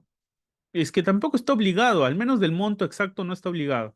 Está obligado a pronunciarse sobre los medios probatorios. Está obligado a pronunciarse sobre las declaraciones de las partes. Pero al menos esto ya es un tema más de práctica. Nunca he visto, o muy raro, que motiven por qué están dando una pensión. O sea, cuánto. El número exacto no lo hace. No lo hace. Así que si no te consideran un medio probatorio, te aseguro que utiliza eso. Ahora, regresando al tema de Acuña, el tema sería lo mismo, porque los abogados, fuera de los 100 escritos que han presentado, han lanzado su amparo contra resolución judicial. Dado que esto se está viendo en el Tribunal Constitucional a estas alturas, seguramente ya debe estar en el TC. No tengo el expediente, si no se los daría con gusto. Debe estar en el TC. Seguramente ahí de repente va a haber una movida y de repente va a haber una modificación. Pero, pero o sea, yo a mi criterio o se anula o se mantiene, porque al ser un tema de derechos fundamentales no creo que se metan a discutir tanto el tema de medios probatorios. Lo veo difícil. Solamente para ponerles un ejemplo. No necesariamente en la vida hay cosas que sean inimpugnables. Todo se puede impugnar, todo se puede cuestionar, pero el tema no es tanto que se pueda o no se pueda, el tema es que valga la pena, ¿no? Tú puedes hacer como 100 acciones judiciales contra alguien que te cae mal, contra alguien que te debe dinero, la vía penal, la vía administrativa, la vía es policía, vamos a la vía disciplinaria, vamos, en su trabajo, vamos a la vía del sancionador, como 100 vías ya. El tema no es tanto qué cosa puedes hacer en este país. Este país puedes hacer muchas cosas. El tema es, ¿te alcanza? O el tema es, ¿vale la pena? Son las preguntas más a veces que uno se tiene que hacer en la vía del litigio solamente para darles un poquito más, ¿no? De lo que normalmente se dan en clases de apelaciones.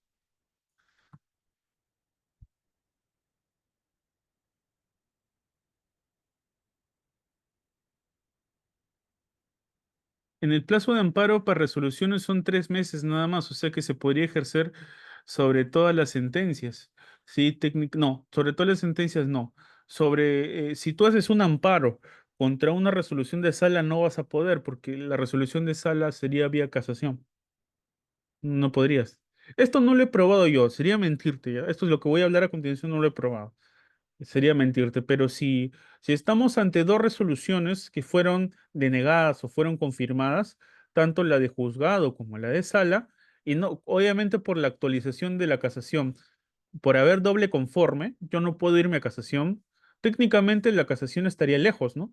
Entonces, a mi criterio, debería poderse hacer un amparo contra resolución judicial, porque no puedo ir a casación. Pero eso es algo experimental. Al menos de mi parte, yo todavía no lo he hecho. No lo he hecho. De lo que sí estoy seguro es que no puedes hacer un amparo en el momento contra la sala, en el momento en el que sí tocaba casación, porque cuando tú vas al amparo, el juez de amparo te va a decir, no, usted tenía casación, por lo tanto, tenía que hacer un paso antes. No te va a dejar y te va a declarar improcedente. Así que tener mucho cuidado con eso. No, ahí toca, normalmente toca casación después de lo de sala, normalmente. Ah, sí, sí, Manuel, sí, la casación es seccional, es la moda ahora, doctor. Sí, sí lo he visto mucho, sí lo he visto mucho. Pero no siempre lo recomiendo a mis clientes, uno, porque a veces tienen que tomar un honorario fuerte. Ir a casación no es cualquier cosa, ¿no? Si los jueces de juzgado de familia, jueces de civiles, de salas, son un poquito, ¿cómo decirlo? Son un poquito firmes en las cosas que dicen, son un poquito reticentes a cambiar su modo de pensar. Imagínate un juez de Suprema, ¿no? Si tú vas a hacer una casación, tienes que estar seguro de lo que estás haciendo. Y ahora, si tú vas a una casación solamente por molestar, por dilatar el tiempo, no te va a ir muy bien en la hora de la audiencia, ¿no? Ante jueces de Suprema. Uno tiene que saber bien qué tomar sus casos y qué no, ¿no? Uno tiene que elegir bien sus casos también. Sí, sí, lo he visto mucho el tema de la canción de seccional. Muchas gracias, Manuel, por tu aporte. El número de expediente, no me acuerdo si lo pusieron en la noticia, pero lo voy a buscar. Doctor, buenas noches. Hay casos donde se evidencia, Melsi dice, y se especifica que abarca o contiene la pensión alimenticia en sentencia. Yo lo he visto en muy pocas ocasiones. Lo he visto en muy pocas ocasiones, la verdad. Recuerda que los que están en el juego de paz letrado de familia tienen mucha libertad, como estamos ante temas de menores, tienen mucha libertad en el modo como estructuran sus sentencias. Lo máximo que yo he visto, que yo he patrocinado en cientos de procesos de familia, es que, por ejemplo, el juez señala que la pensión es de 3.000 eh, por los dos padres, pero como el demandado es el papá, y deben pagar, no sé, 50 por 50-50, la pensión para papá va a ser 1.500. Eso es lo máximo que he visto. Pero de ahí motivan otras cosas, no motivan el número en sí mismo. Lo que yo me refiero es el número en sí mismo. No me refiero que si debatan si tiene dinero, no, eso sí tiene que estar obligatorio. Me refiero al número en sí mismo. Eso lo he visto muy pocas veces, muy pocas veces. La apelación es un recurso ordinario que se concede a la parte de la resolución que produzca agravio. Hemos hablado de agravio con el propósito de obtener una revocación una nulidad o una revocación por el juez superior. Es una expresión del sistema de pluralidad de instancias. No opera bajo el sistema de instancia única cuando se haya excluido la impugnación por convenio entre las partes. El acto impugnable y obviamente no corresponde a apelación, por ejemplo, en casos de anulación del laudo arbitral, ¿no? Tampoco corresponde, ¿no? Porque ahí solamente es una instancia y tiene una casación también extraordinaria el tema de la anulación del laudo arbitral. Continuamos. En relación a la sentencia, diremos, o sea, lo que más se suele apelar, porque no se recuerden, no solamente se apela a sentencias, sino también se apelan autos. En relación a la sentencia, diremos que es una resolución que se dicta al final del proceso para terminarlo y se pronuncia sobre el fondo y forma en realidad. Sin emitir, sin embargo, hay sentencias que no se pronuncian sobre el fondo de la causa, sino sobre otros aspectos. El Código Procesal Civil señala que es posible que en las sentencias se señale que todo es improcedente y que este proceso no va. Es posible porque el Código Procesal faculta al juez a realizar ello. Eso es algo que criticaba mucho Ariano. Y así, por ejemplo, que declara la ausencia de un presupuesto procesal. Por eso, esta sentencia también se debe entender como definitiva para efectos de la apelación. En cuanto a los autos o llamadas resoluciones interlocutorias, los que son las que se dictan durante el desarrollo del proceso y resuelven una cuestión incidental, solamente incidental nada más. A ver, continuamos. La fundamentación del agravio, ya lo habíamos señalado, es el que interpone la apelación, debe fundamentarla indicando el error de hecho o de derecho incurrido en la resolución, precisando la naturaleza del agravio y sustentando su pretensión impugnatoria. Bueno, ya habíamos hablado del agravio, por favor, cuando señalen la fundamentación del agravio, no se olviden que tienen que poner en cuál es el artículo que ha violado el acuo, ¿no? Que es el juez de primera instancia. Por ejemplo, si estamos hablando de propiedad, de repente estamos hablando del 949, estamos hablando de posesión. Estamos hablando de derecho a la prueba, estamos hablando de plazos, estamos hablando de nulidades, prescripción, estamos hablando de compra-venta, estamos hablando de temas obligacionales, principios del pago, temas contractuales, etcétera.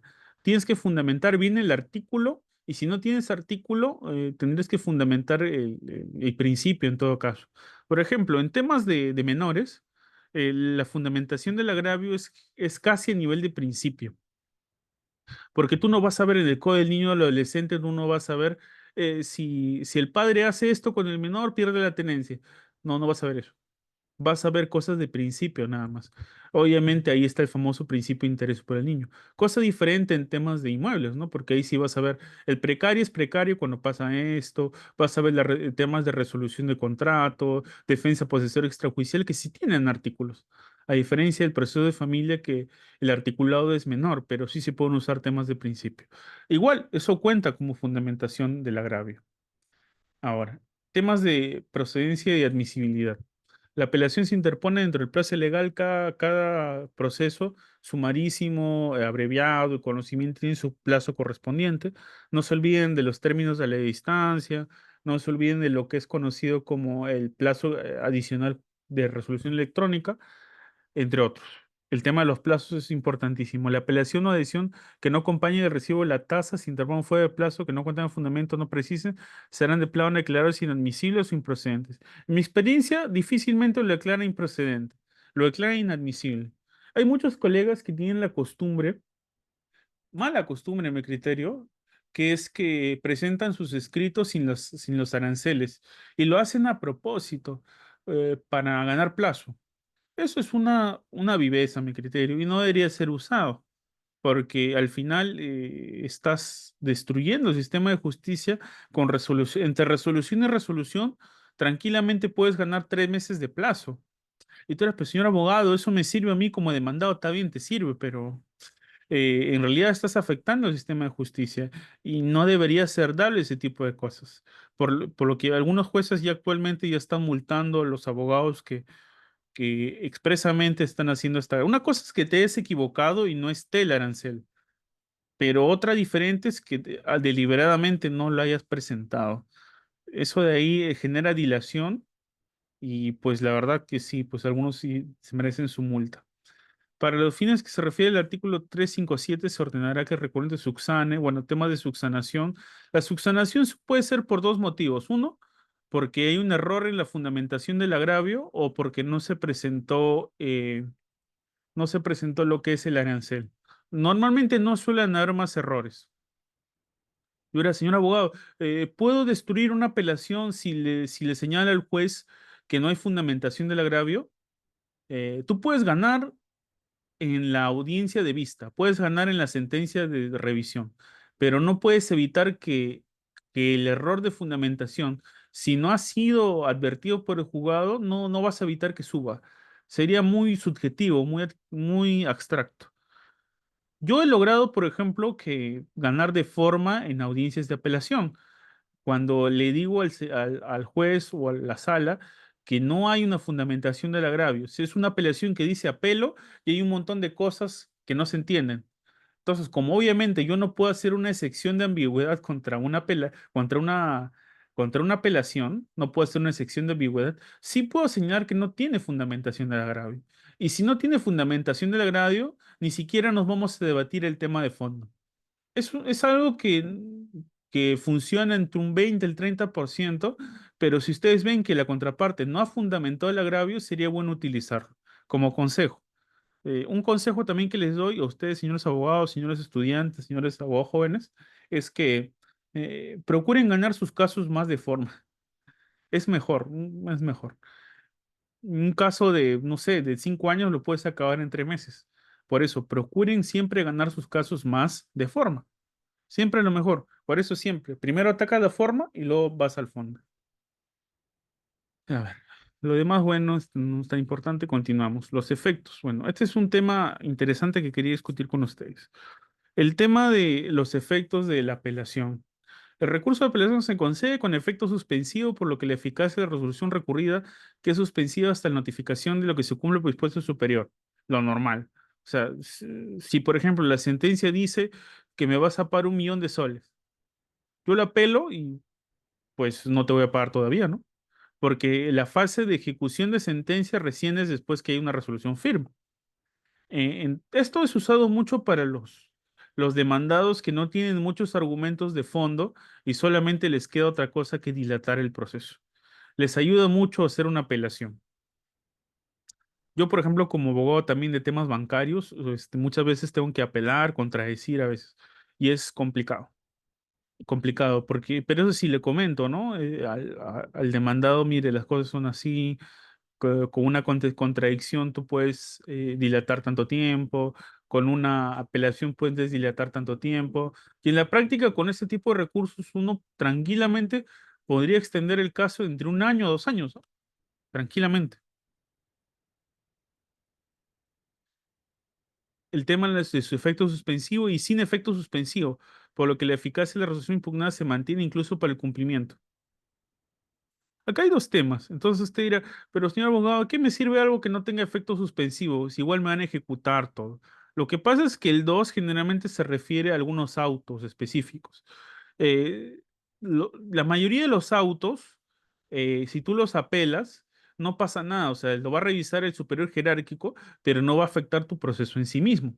Pero hay algunos autos que si tú los apelas, ya sea por disposición del CPC o otra norma, sí o sí van a detener el proceso, ¿no? Por ejemplo, los temas de procedencia al inicio en la etapa postulatoria. Pero ¿qué pasa si es algo muy grave a mi criterio y no hay efecto suspensivo? Pues lo que tendrías que hacer ahí sería un recurso de queja, que no siempre te va a funcionar porque nuevamente, yo lo estoy diciendo otra vez, no todas las resoluciones de un proceso son pasibles de tener efecto suspensivo, que puede que te funcione como puede que no. Por ejemplo, una vez había un tema de una intervención litisconsorcial en un caso muy famoso en el juzgado comercial y yo tenía que meter a mi cliente y mi cliente lo estaban sacando del proceso su intervención. Entonces lo que hice fue hacer una apelación, pero la apelación tenía que ser con efecto suspensivo, porque si no era con efecto suspensivo, el proceso seguía, pues si de nada servía que mi patrocinado, la empresa, pues continuara en el proceso. Así que hice un recurso de queja como última acción, y el superior jerárquico de las salas comerciales sí autorizó, sí señaló, no, tiene que ser con efecto suspensivo, ¿no? Porque no tiene sentido. Sí lo concedió, sí lo concedió. Es un recurso no muy conocido, no muy usado, pero que te podría ayudar a veces. Y algunos abogados que dicen, pero abogado, ¿de qué sirven el torbellino de apelaciones de autos? Eso también, por ejemplo, lo decía mucho mi profesor Ford Ninamanco, también de San Marcos. Me decía, ¿por qué sirve mucho el torbellino? Yo cada cosa que haga el juez le voy a apelar, ¿no? No tiene mucho sentido, nada más que es un gasto. A ver, tú tienes que saber cuándo hacerlo y cuándo no. No hay que ser un torbellino, con eso estoy de acuerdo. No hay que ser un torbellino de apelaciones. También el hecho de que no todas las apelaciones tengan efecto suspensivo tiene su razón de ser, ¿no? Eso no significa que cada apelación que a ti se te ocurra se va a parar el proceso. No, obviamente no. Obviamente no. Pero yo tengo un caso, por ejemplo, un caso de nulidad de acto jurídico, les doy otro ejemplo, en el que íbamos a debatir por lo menos, a mi criterio, 5 años. Era de un tragamonedas que estaba en provincia. Un tragamonedas que estaba en provincia. 5 años para debatir la nulidad. Pero nosotros estábamos debatiendo en la etapa postulatoria. El caso era tan grande que solamente en la etapa postulatoria nos salió medio año. Y eso, ¿ah? Medio año, la etapa postulatoria. Todavía no había una relación jurídico-procesal válida. Entonces, cuando el juzgado le dijo al demandante, corrige tu demanda, lo que hice yo en ese momento fue, bueno, pronunciarme. Señor juez, esto es incorregible, todo. Le dije, no, no hay posible corrección. No hay Cuando vino la corrección de parte del demandante, el juez dijo, bueno, continuamos. Luego continuamos. Y yo advertí algo que en su resolución anterior el juez había dicho, tú tienes que señalar A, y en la corrección el demandante hizo A.2, o sea, no era A. Entonces, ¿qué cosa hice? Hice una última apelación, una última apelación de auto, a pesar que había hecho por lo menos 8 en ese proceso, 8 apelaciones de auto. Una última apelación de auto. Y en efecto, el juzgado superior me lo concedió y cerró el expediente. O sea, 5 años de debate en una sola apelación de auto. Yo no digo que a veces, yo no digo que esté mal, yo no digo que de efecto sí está mal el torbellino de apelaciones de auto. Y señalo que sí, pues tiene una razón de ser ese tema sin efecto suspensivo. Pero a veces yo creo que sí es necesario algunas cosas. Sin contar de que tú tienes que estar seguro de lo que tú estás haciendo, cada arma que lances. Otro consejo que les doy, esa apelación de auto la hicimos porque estamos seguros de que vamos a tener un resultado favorable, casi seguros. Pero si nosotros hubiéramos continuado con un torbellino de apelaciones sin sentido, yo creo que por más razón que tengamos, el juez juez hubiera declarado fundada la demanda. ¿Por qué? Porque no hay nada que más odie un juez que darle más trabajo. Y trabajo innecesario, ¿no? ¿Te imaginas? No vale la pena, no vale la pena. Si vas a mandar un documento que no sea de impulso, que realmente valga la pena, ¿no? Porque cada documento que más es más trabajo para el juez. Y si le vas a dar trabajo, mínimo tiene que valer la pena, ¿no? Mínimo. Imagínate, mandas en un proceso eh, un escrito de 50 páginas y las 50 páginas son eh, 30 páginas de doctrina y 20 páginas de insultos gratuitos. Aparte de la multa, vas a letargar mucho el proceso.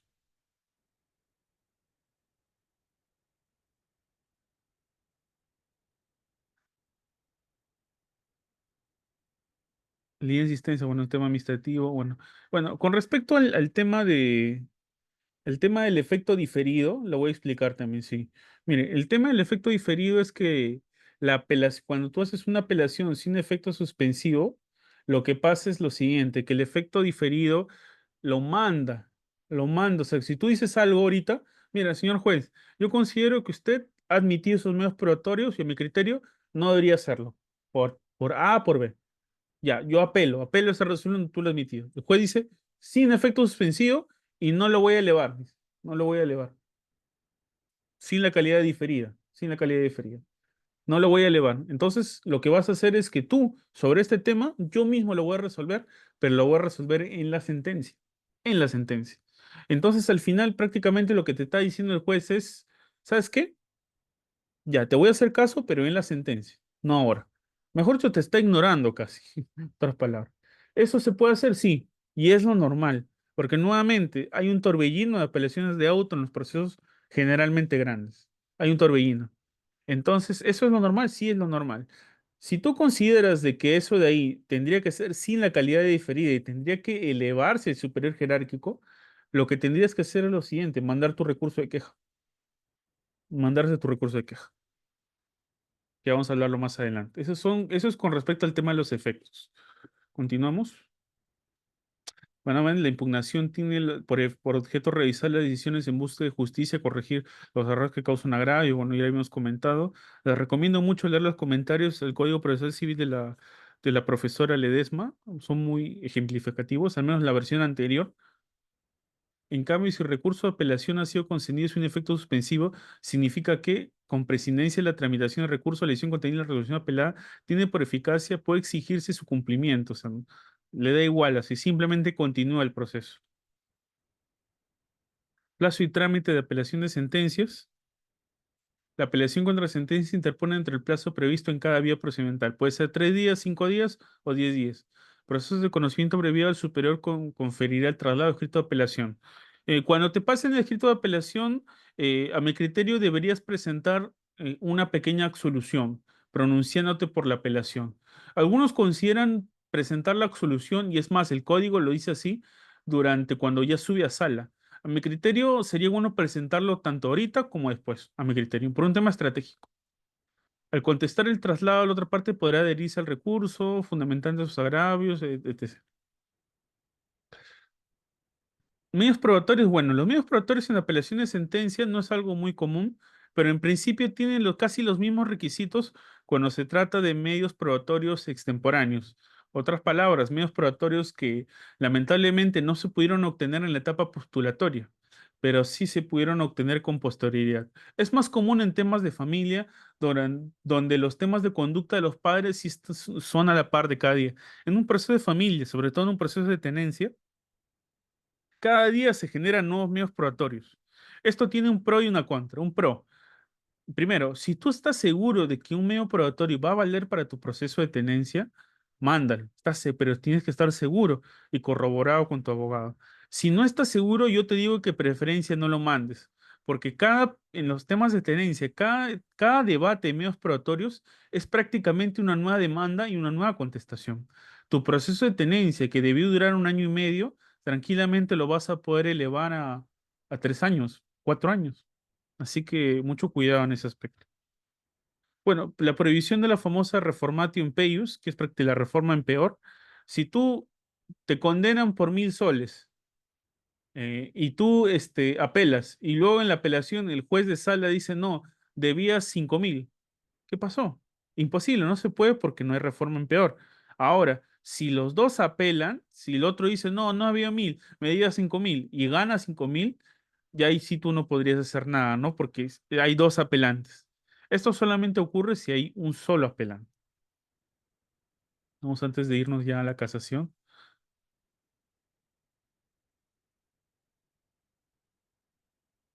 ¿Cuál es la diferencia entre efecto suspendido y el efecto diferido? Sí, sí lo voy a señalar, mire. A ver, tenemos lo que es el efecto suspensivo, sin la calidad de diferida y con la calidad de diferida.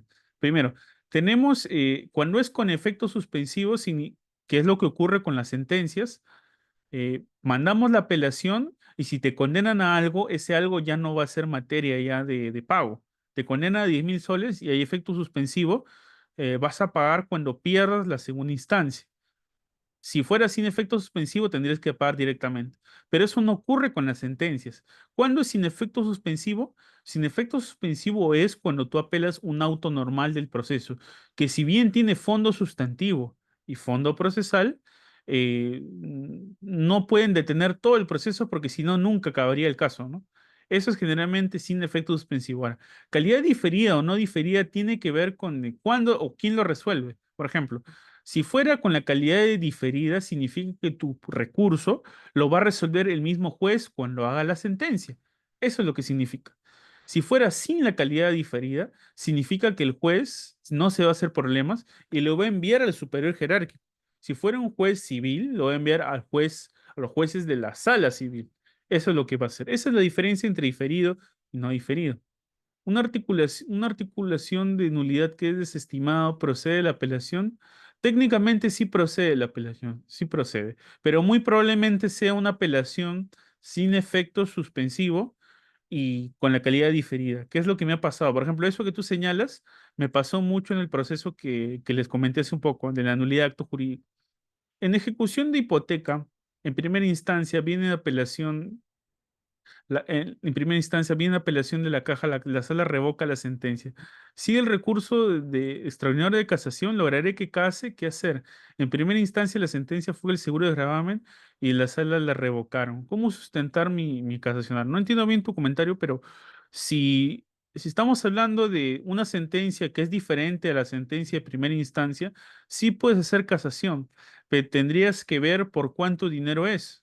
En el Código Procesal Civil está el número de los URPs. Si te calza el dinero, si te calza el monto, haz tu proceso de casación. Ahora lo que no está permitido es el doble conforme, que es que tú no puedes hacer, si hay una resolución de primera instancia que dice A y la segunda instancia dice A también, no puedes hacer casación. Si la resolución dice A y la segunda instancia B, casación. Si la resolución de primera instancia dice B y la resolución de segunda instancia dice A, casación.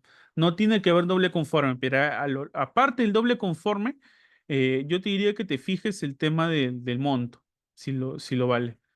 No, me parece que no. Mi 1.800 soles no vale, creo, como el monto. Tendría que corroborar con los CPC. Doctor, en familia solo es dos instancias, pero el amparo contra resolución sí aplicaría en esta materia. No, en familia no. Lo que es en dos instancias es el alimentos nada más, porque alimentos se inicia en paz letrado. Paz letrado va al juego de familia. Por lo tanto, no hay casación. Ahí lo que queda solamente es un amparo contra resolución. Pero nuevamente te digo, tiene que ser un error bien fuerte, porque si no, pues solamente sería un gasto. Si eres cliente o en su defecto, si tú eres abogado, tendrías que señalarle eso a tu cliente. Mire, señor, solamente aquí ya no hay nada más que hacer. Hay una forma extraordinaria que es el amparo, pero su probabilidad, dependiendo del caso, podría ser dentro del 10 al máximo 10%. Y no es un proceso sencillo. Va al Tribunal Constitucional. Si usted está de acuerdo, normal, vamos, pero de forma ética tendrías que señalar eso, porque no es sencillo.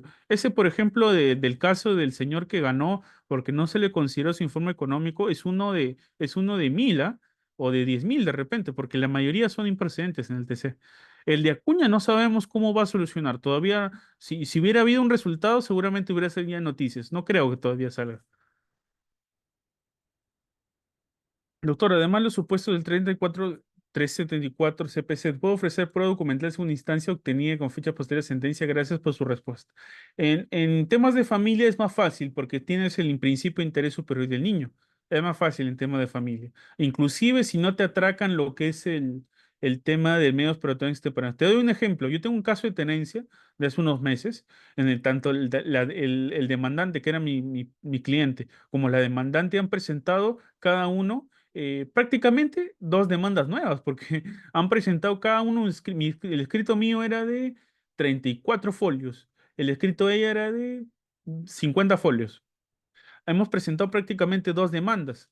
Yo en los medios probatorios de mi cliente me di cuenta de algo. Muchos de esos medios probatorios tenían fecha anterior a la demanda.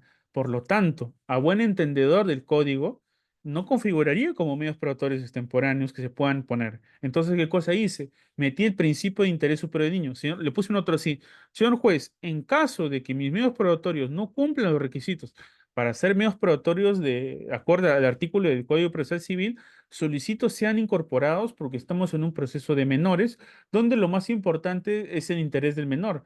Si, por ejemplo, imaginemos, hubiera un video de maltrato al menor, el juez no va a decir no porque no es medio operatorio extemporáneo. No, no me interesa lo que veo en el video, veo que le están golpeando con un garrote al niño. No, no me interesa porque Código Procesal Civil. No, eso no existe en familia. Si fuera familia estaría más claro. Ahora, si me estuvieras hablando de un tema civil, sí se podría utilizar todavía, pero utilizando no el artículo de medios probatorios extemporáneos, sino el artículo que hemos señalado más atrás, que es el artículo de medios probatorios en segunda instancia. No ese, pero es un poquito más flexible, pero hay que ver cuándo utilizarlos, Manuel. Por el monto que corresponde, doctor, ¿acaso amparo? A mi criterio podría ser un amparo. Podría ser un amparo. Podría ser un amparo. Pero el amparo no va a detener la ejecución de sentencia, te voy avisando. No va a detener.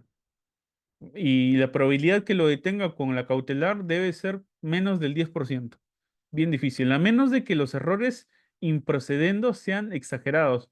Yo, por ejemplo, he visto desalojos e hipotecas detenidas porque el demandado nunca fue notificado. Ya estaban en la etapa de ejecución y la notificación de la demanda fue enviada a un descampado. y el demandado vivía, no sé, en Surco. Por ejemplo, te doy un ejemplo, el error procesal tiene que ser gravísimo.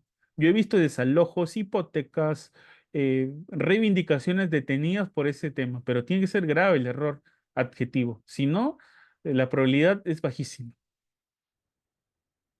Vamos a hablar rápidamente de la casación porque ya acabando.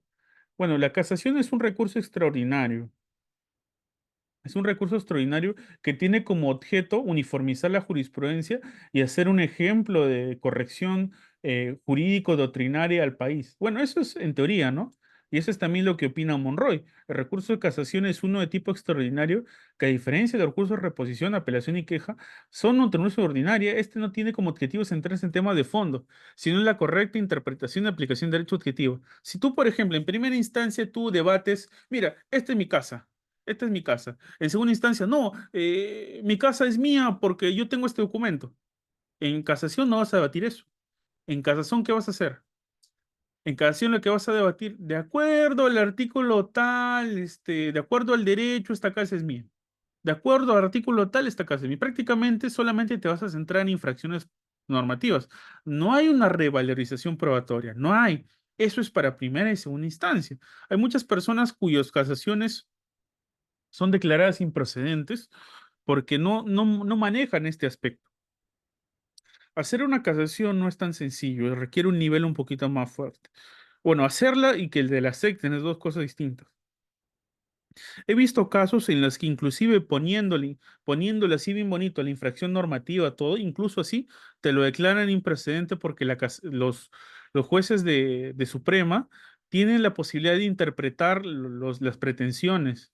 Así que ellos a su criterio pueden decir, no, lo que pasa es que de forma encubierta estás haciendo pasar una revaloración probatoria como infracción normativa. Pueden hacerlo.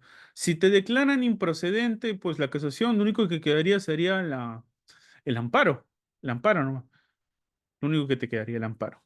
Siguiendo Monroy y Galvez, recurso de casación, a diferencia de más recursos, objetivo está íntimamente ligado al destino del proceso, tiene fines trascendentes. Es decir, no solo ligados al desarrollo natural del proceso, sino tiene dos fines. Estos son: debe cumplir una función pedagógica. Bueno, la función pedagógica se cumple, por ejemplo, con el tema de los famosos plenos casatorios, que en derecho civil tenemos como 10. Así que esos de ahí tienen que estar bien estudiados. Deberían haber más en realidad. Otro fin del recurso de casación es lograr la uniformización de la jurisprudencia. Es decir, a casación solamente deberían ir casos modelos nada más. Solo casos modelos, o sea, casos de importancia nacional. No deberían haber en casación divorcios domésticos, no deberían haber en casación desalojos, no deberían haber en casación reivindicatorias. Tendrían que ser casos modelos. Pero ustedes saben que la teoría y la práctica se desdibujan en este país, ¿no? Así que no ocurre eso, ¿no? Estos dos son los fines de la casación según Monroy Galvez. Me parecen las explicaciones más bonitas para hablar de casación, en frío. Pero hasta el propio Monroy sabe que esto de aquí es papel mojado, porque no es lo que pasa en la realidad con la casación. No es lo que pasa. Como había dicho un alumno por ahí, estamos hablando de la casación excepcional. Y lo están, y imagínense, si la casación es excepcional por sí misma, ¿cómo es eso de casación excepcional? O sea, prácticamente le estás diciendo al juez, mire, mi caso no cumple con los requisitos de procedencia. Está bien, lo entiendo. Pero sí pero es un caso que si se debate en casación va a tener trascendencia nacional. Eso requiere una fundamentación gigantesca, una fundamentación elefantiásica. No es tan sencillo, pero como dice el colega, se están poniendo mucho de moda. No está bien que la Corte Suprema tenga tanta carga, porque es un mal síntoma de lo mal de la justicia que está en el país. Pero a veces sí es necesario, ¿no? Por ejemplo, le doy un caso civil y un caso de familia.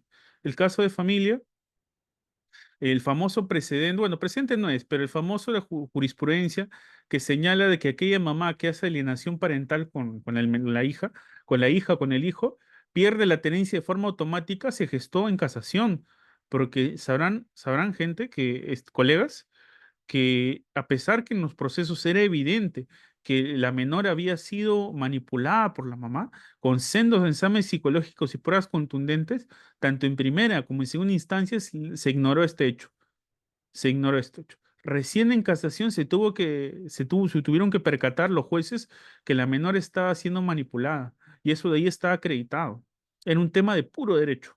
Y recién ahí, por ejemplo, eso se tuvo que dar cuenta recién en casación, cuando eso no debió pasar de la sala, la verdad.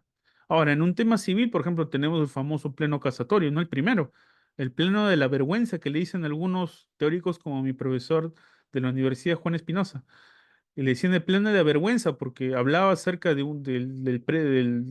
centro de Choropampa, el centro comunal, donde había una empresa que se había apersonado con unos señores que, bueno, les cuento rapidito nomás. Eran unos carros así que tenían desechos mineros, me parece que mercurio, y por temas de negligencia de la empresa se les cayó a ellos este material. Y entonces el pueblo, en su desconocimiento, agarró el mercurio pensando que era un mineral precioso. Obviamente se enfermaron, pero se enfermaron a niveles épicos y muchos de ellos lamentablemente fallecieron. Entonces, cuando los directivos de la empresa se acercaron a la comunidad, empezaron a hacer con cada uno transacciones extrajudiciales, diciendo, mira, yo te doy $1.000 y se acabó todo el tema, ¿no? Pero para tratarse ese tema de mercurio, tranquilamente una clínica eso no hubiera bajado de 50.000 soles, 30.000 soles. Entonces, estamos hablando de un caso de abuso gigantesco, ¿no? Donde se dio por primera vez los límites y los alcances de la transacción. Ese es un caso de importancia nacional, por ejemplo. Creo que es evidente por qué, ¿no? Es evidente. El primer pleno casatorio, el pleno de la vergüenza, el pleno de la transacción extrajudicial. Ahí les da un ejemplo civil y un ejemplo de familia. Este es más o menos los fines del recurso de casación. Las causales se sustentan en infracciones normativas, como he señalado, netas infracciones normativas, las cuales pueden ser sustantivas o procesales, etcétera. Requisito de admisibilidad contra sentencias y autos expedidos por salas superiores. Ante el órgano jurisdiccional que emitió la resolución impugnada ante la Corte Suprema, acompañado de copia notificación. Bueno, el recurso de casación es un poquito formalista, hay que estarlo firmando. Yo te lo digo porque generalmente yo soy un abogado un poquito más virtual por ahora. Eh, y bueno, sí, la Sala Superior lo deberá remitir a la Corte Suprema sin más trámite en plazo de 3 días. Este tiempo de remisión, si es en provincia, es un montón. Es demasiado tiempo. Podrían ser de medio año hasta un año inclusive. Procedencia que el recurrente no hubiera consentido previamente la resolución adversa es obvio, ¿no? Porque has pasado por sala, descubrir con claridad la precisión infracción normativa, demostrar la incidencia directa de infracción sobre la decisión impugnada. Indicar si el pedido casatorio es anulatorio o revocatorio, mucho cuidado con esto, porque si no colocas eso, lo va a interpretar solamente como anulatorio, mucho cuidado con este pedido. Mucha gente solamente plantea la casación y se olvidan de este inciso 4 del 388. Y bueno, ya para ir terminando, dedicarme ya solamente a unas cuantas preguntas, porque estamos sobre la hora, el tema de la queja. El tema de la queja yo lo he explicado con anterioridad, por eso me decanté un poquito, me dejé llevar. El tema de la queja procede cuando hay un reexamen de la resolución que declara inadmisible improcedente un recurso de apelación. Por ejemplo, los métodos más usados para hacer una queja es cuando te declaran una apelación de repente por error de forma extemporánea y no te la admiten, hay que hacer una queja. Cuando te declaran cuando te aceptan una apelación, pero te declaran sin efecto suspensivo, pese a que debió ser con efecto suspensivo, o la más usada, ¿no? Que la que yo uso un montón. Cuando me declaran una apelación, me la aceptan, pero me dicen no, va a ser con la calidad de diferido. O sea, yo la voy a resolver. Si quieres, ¿ah? Entonces, ante eso, lo que tenemos que hacer es una queja. Y ustedes dirán, pero abogado, ¿por qué hacemos eso? O sea, al final le va a dar igual a todos. No, no le va a dar igual. Si de verdad esa resolución que estás impugnando es tan importante, yo creo que vale la pena. Y los jueces de la sala van a obligar al juez de primera instancia a aceptar que esa apelación pues sea concedida con efecto sin calidad de diferido. ¿Y por qué es importante? Porque en el mundo del proceso civil hay que ser estratégico. Es como una pelea de ajedrez gigante. Si vamos a demorarnos 5 años en el Poder Judicial, caballeros, 5 años en el Poder Judicial vamos a estar mirando las caras, ¿no creen que vale la pena ser minucioso con cada acto? Sí vale la pena, ¿no? Porque imagínate que un error, un escrito no hecho en el año 2 hace que todos los procesos de 5 años se anule y vamos a estar debatiendo 5 años más. Sí vale la pena, ¿no? Como diría el profesor Monroy Galvez, hay que ser estrictos con lo que es la labor procesal. Ya los había comentado, la admisibilidad. Bueno, este es un tema más Este es un tema más de administrativo, de cómo presentar la admisibilidad. Esto creo, considero, lo pueden leer. Y bueno, eso sería todo por mi parte. Hemos corrido de modo maratónico el Usain Bolt. Espero que, que hayan podido satisfacer sus dudas. Hemos hoy día hablado un poquito más de lo normal de lo que son los medios impugnatorios. Me alegraría mucho que hayan aprendido algo de mí, de lo poco que he podido litigar. Bueno, vamos a responder las últimas preguntas y ya con eso estaríamos terminando la sesión del día de hoy. Y nuevamente, muchas gracias a ustedes. Son un excelente público, público muy informado. Y bueno, continuar. A ver.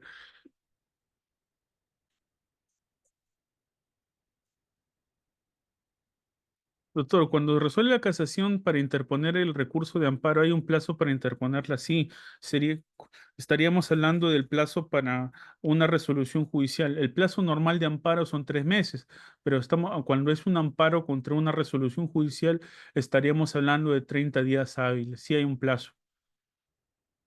Doctor, ¿puede el demandante solicitar el escrito de contestación de una demanda antes de la audiencia?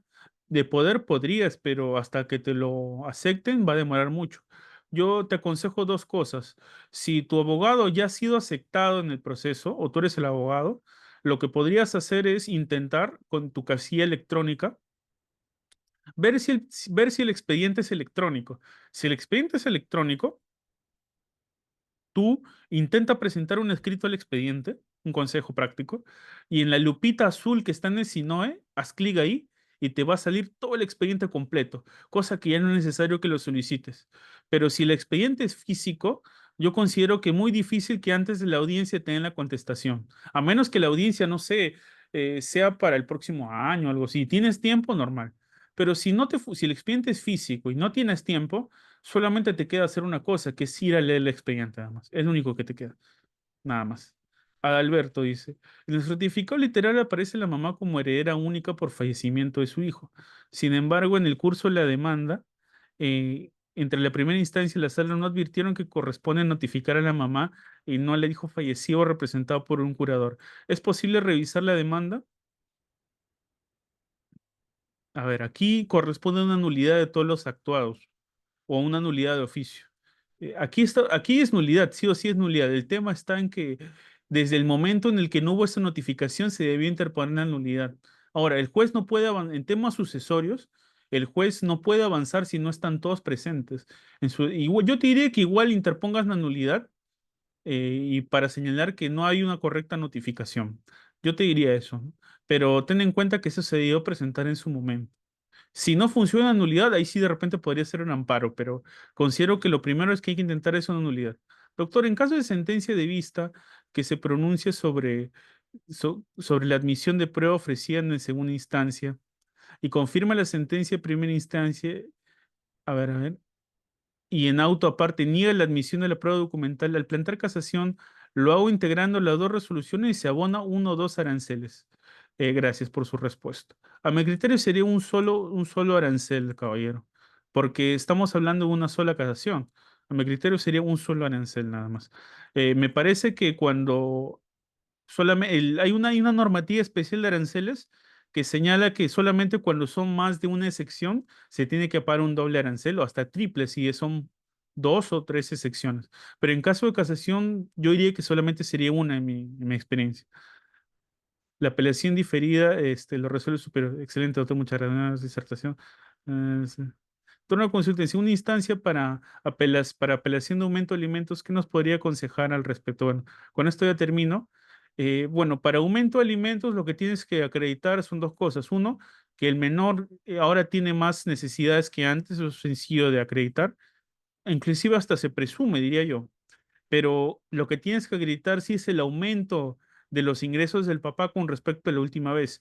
Si la sentencia era de 2020 y el 2020 ganaba, no sé, 2.000 soles y ahora tú tienes pruebas de que ahora gana 4.000, tú tienes que dejarle claro eso al juez. Tienes que dejarlo claro eso al juez.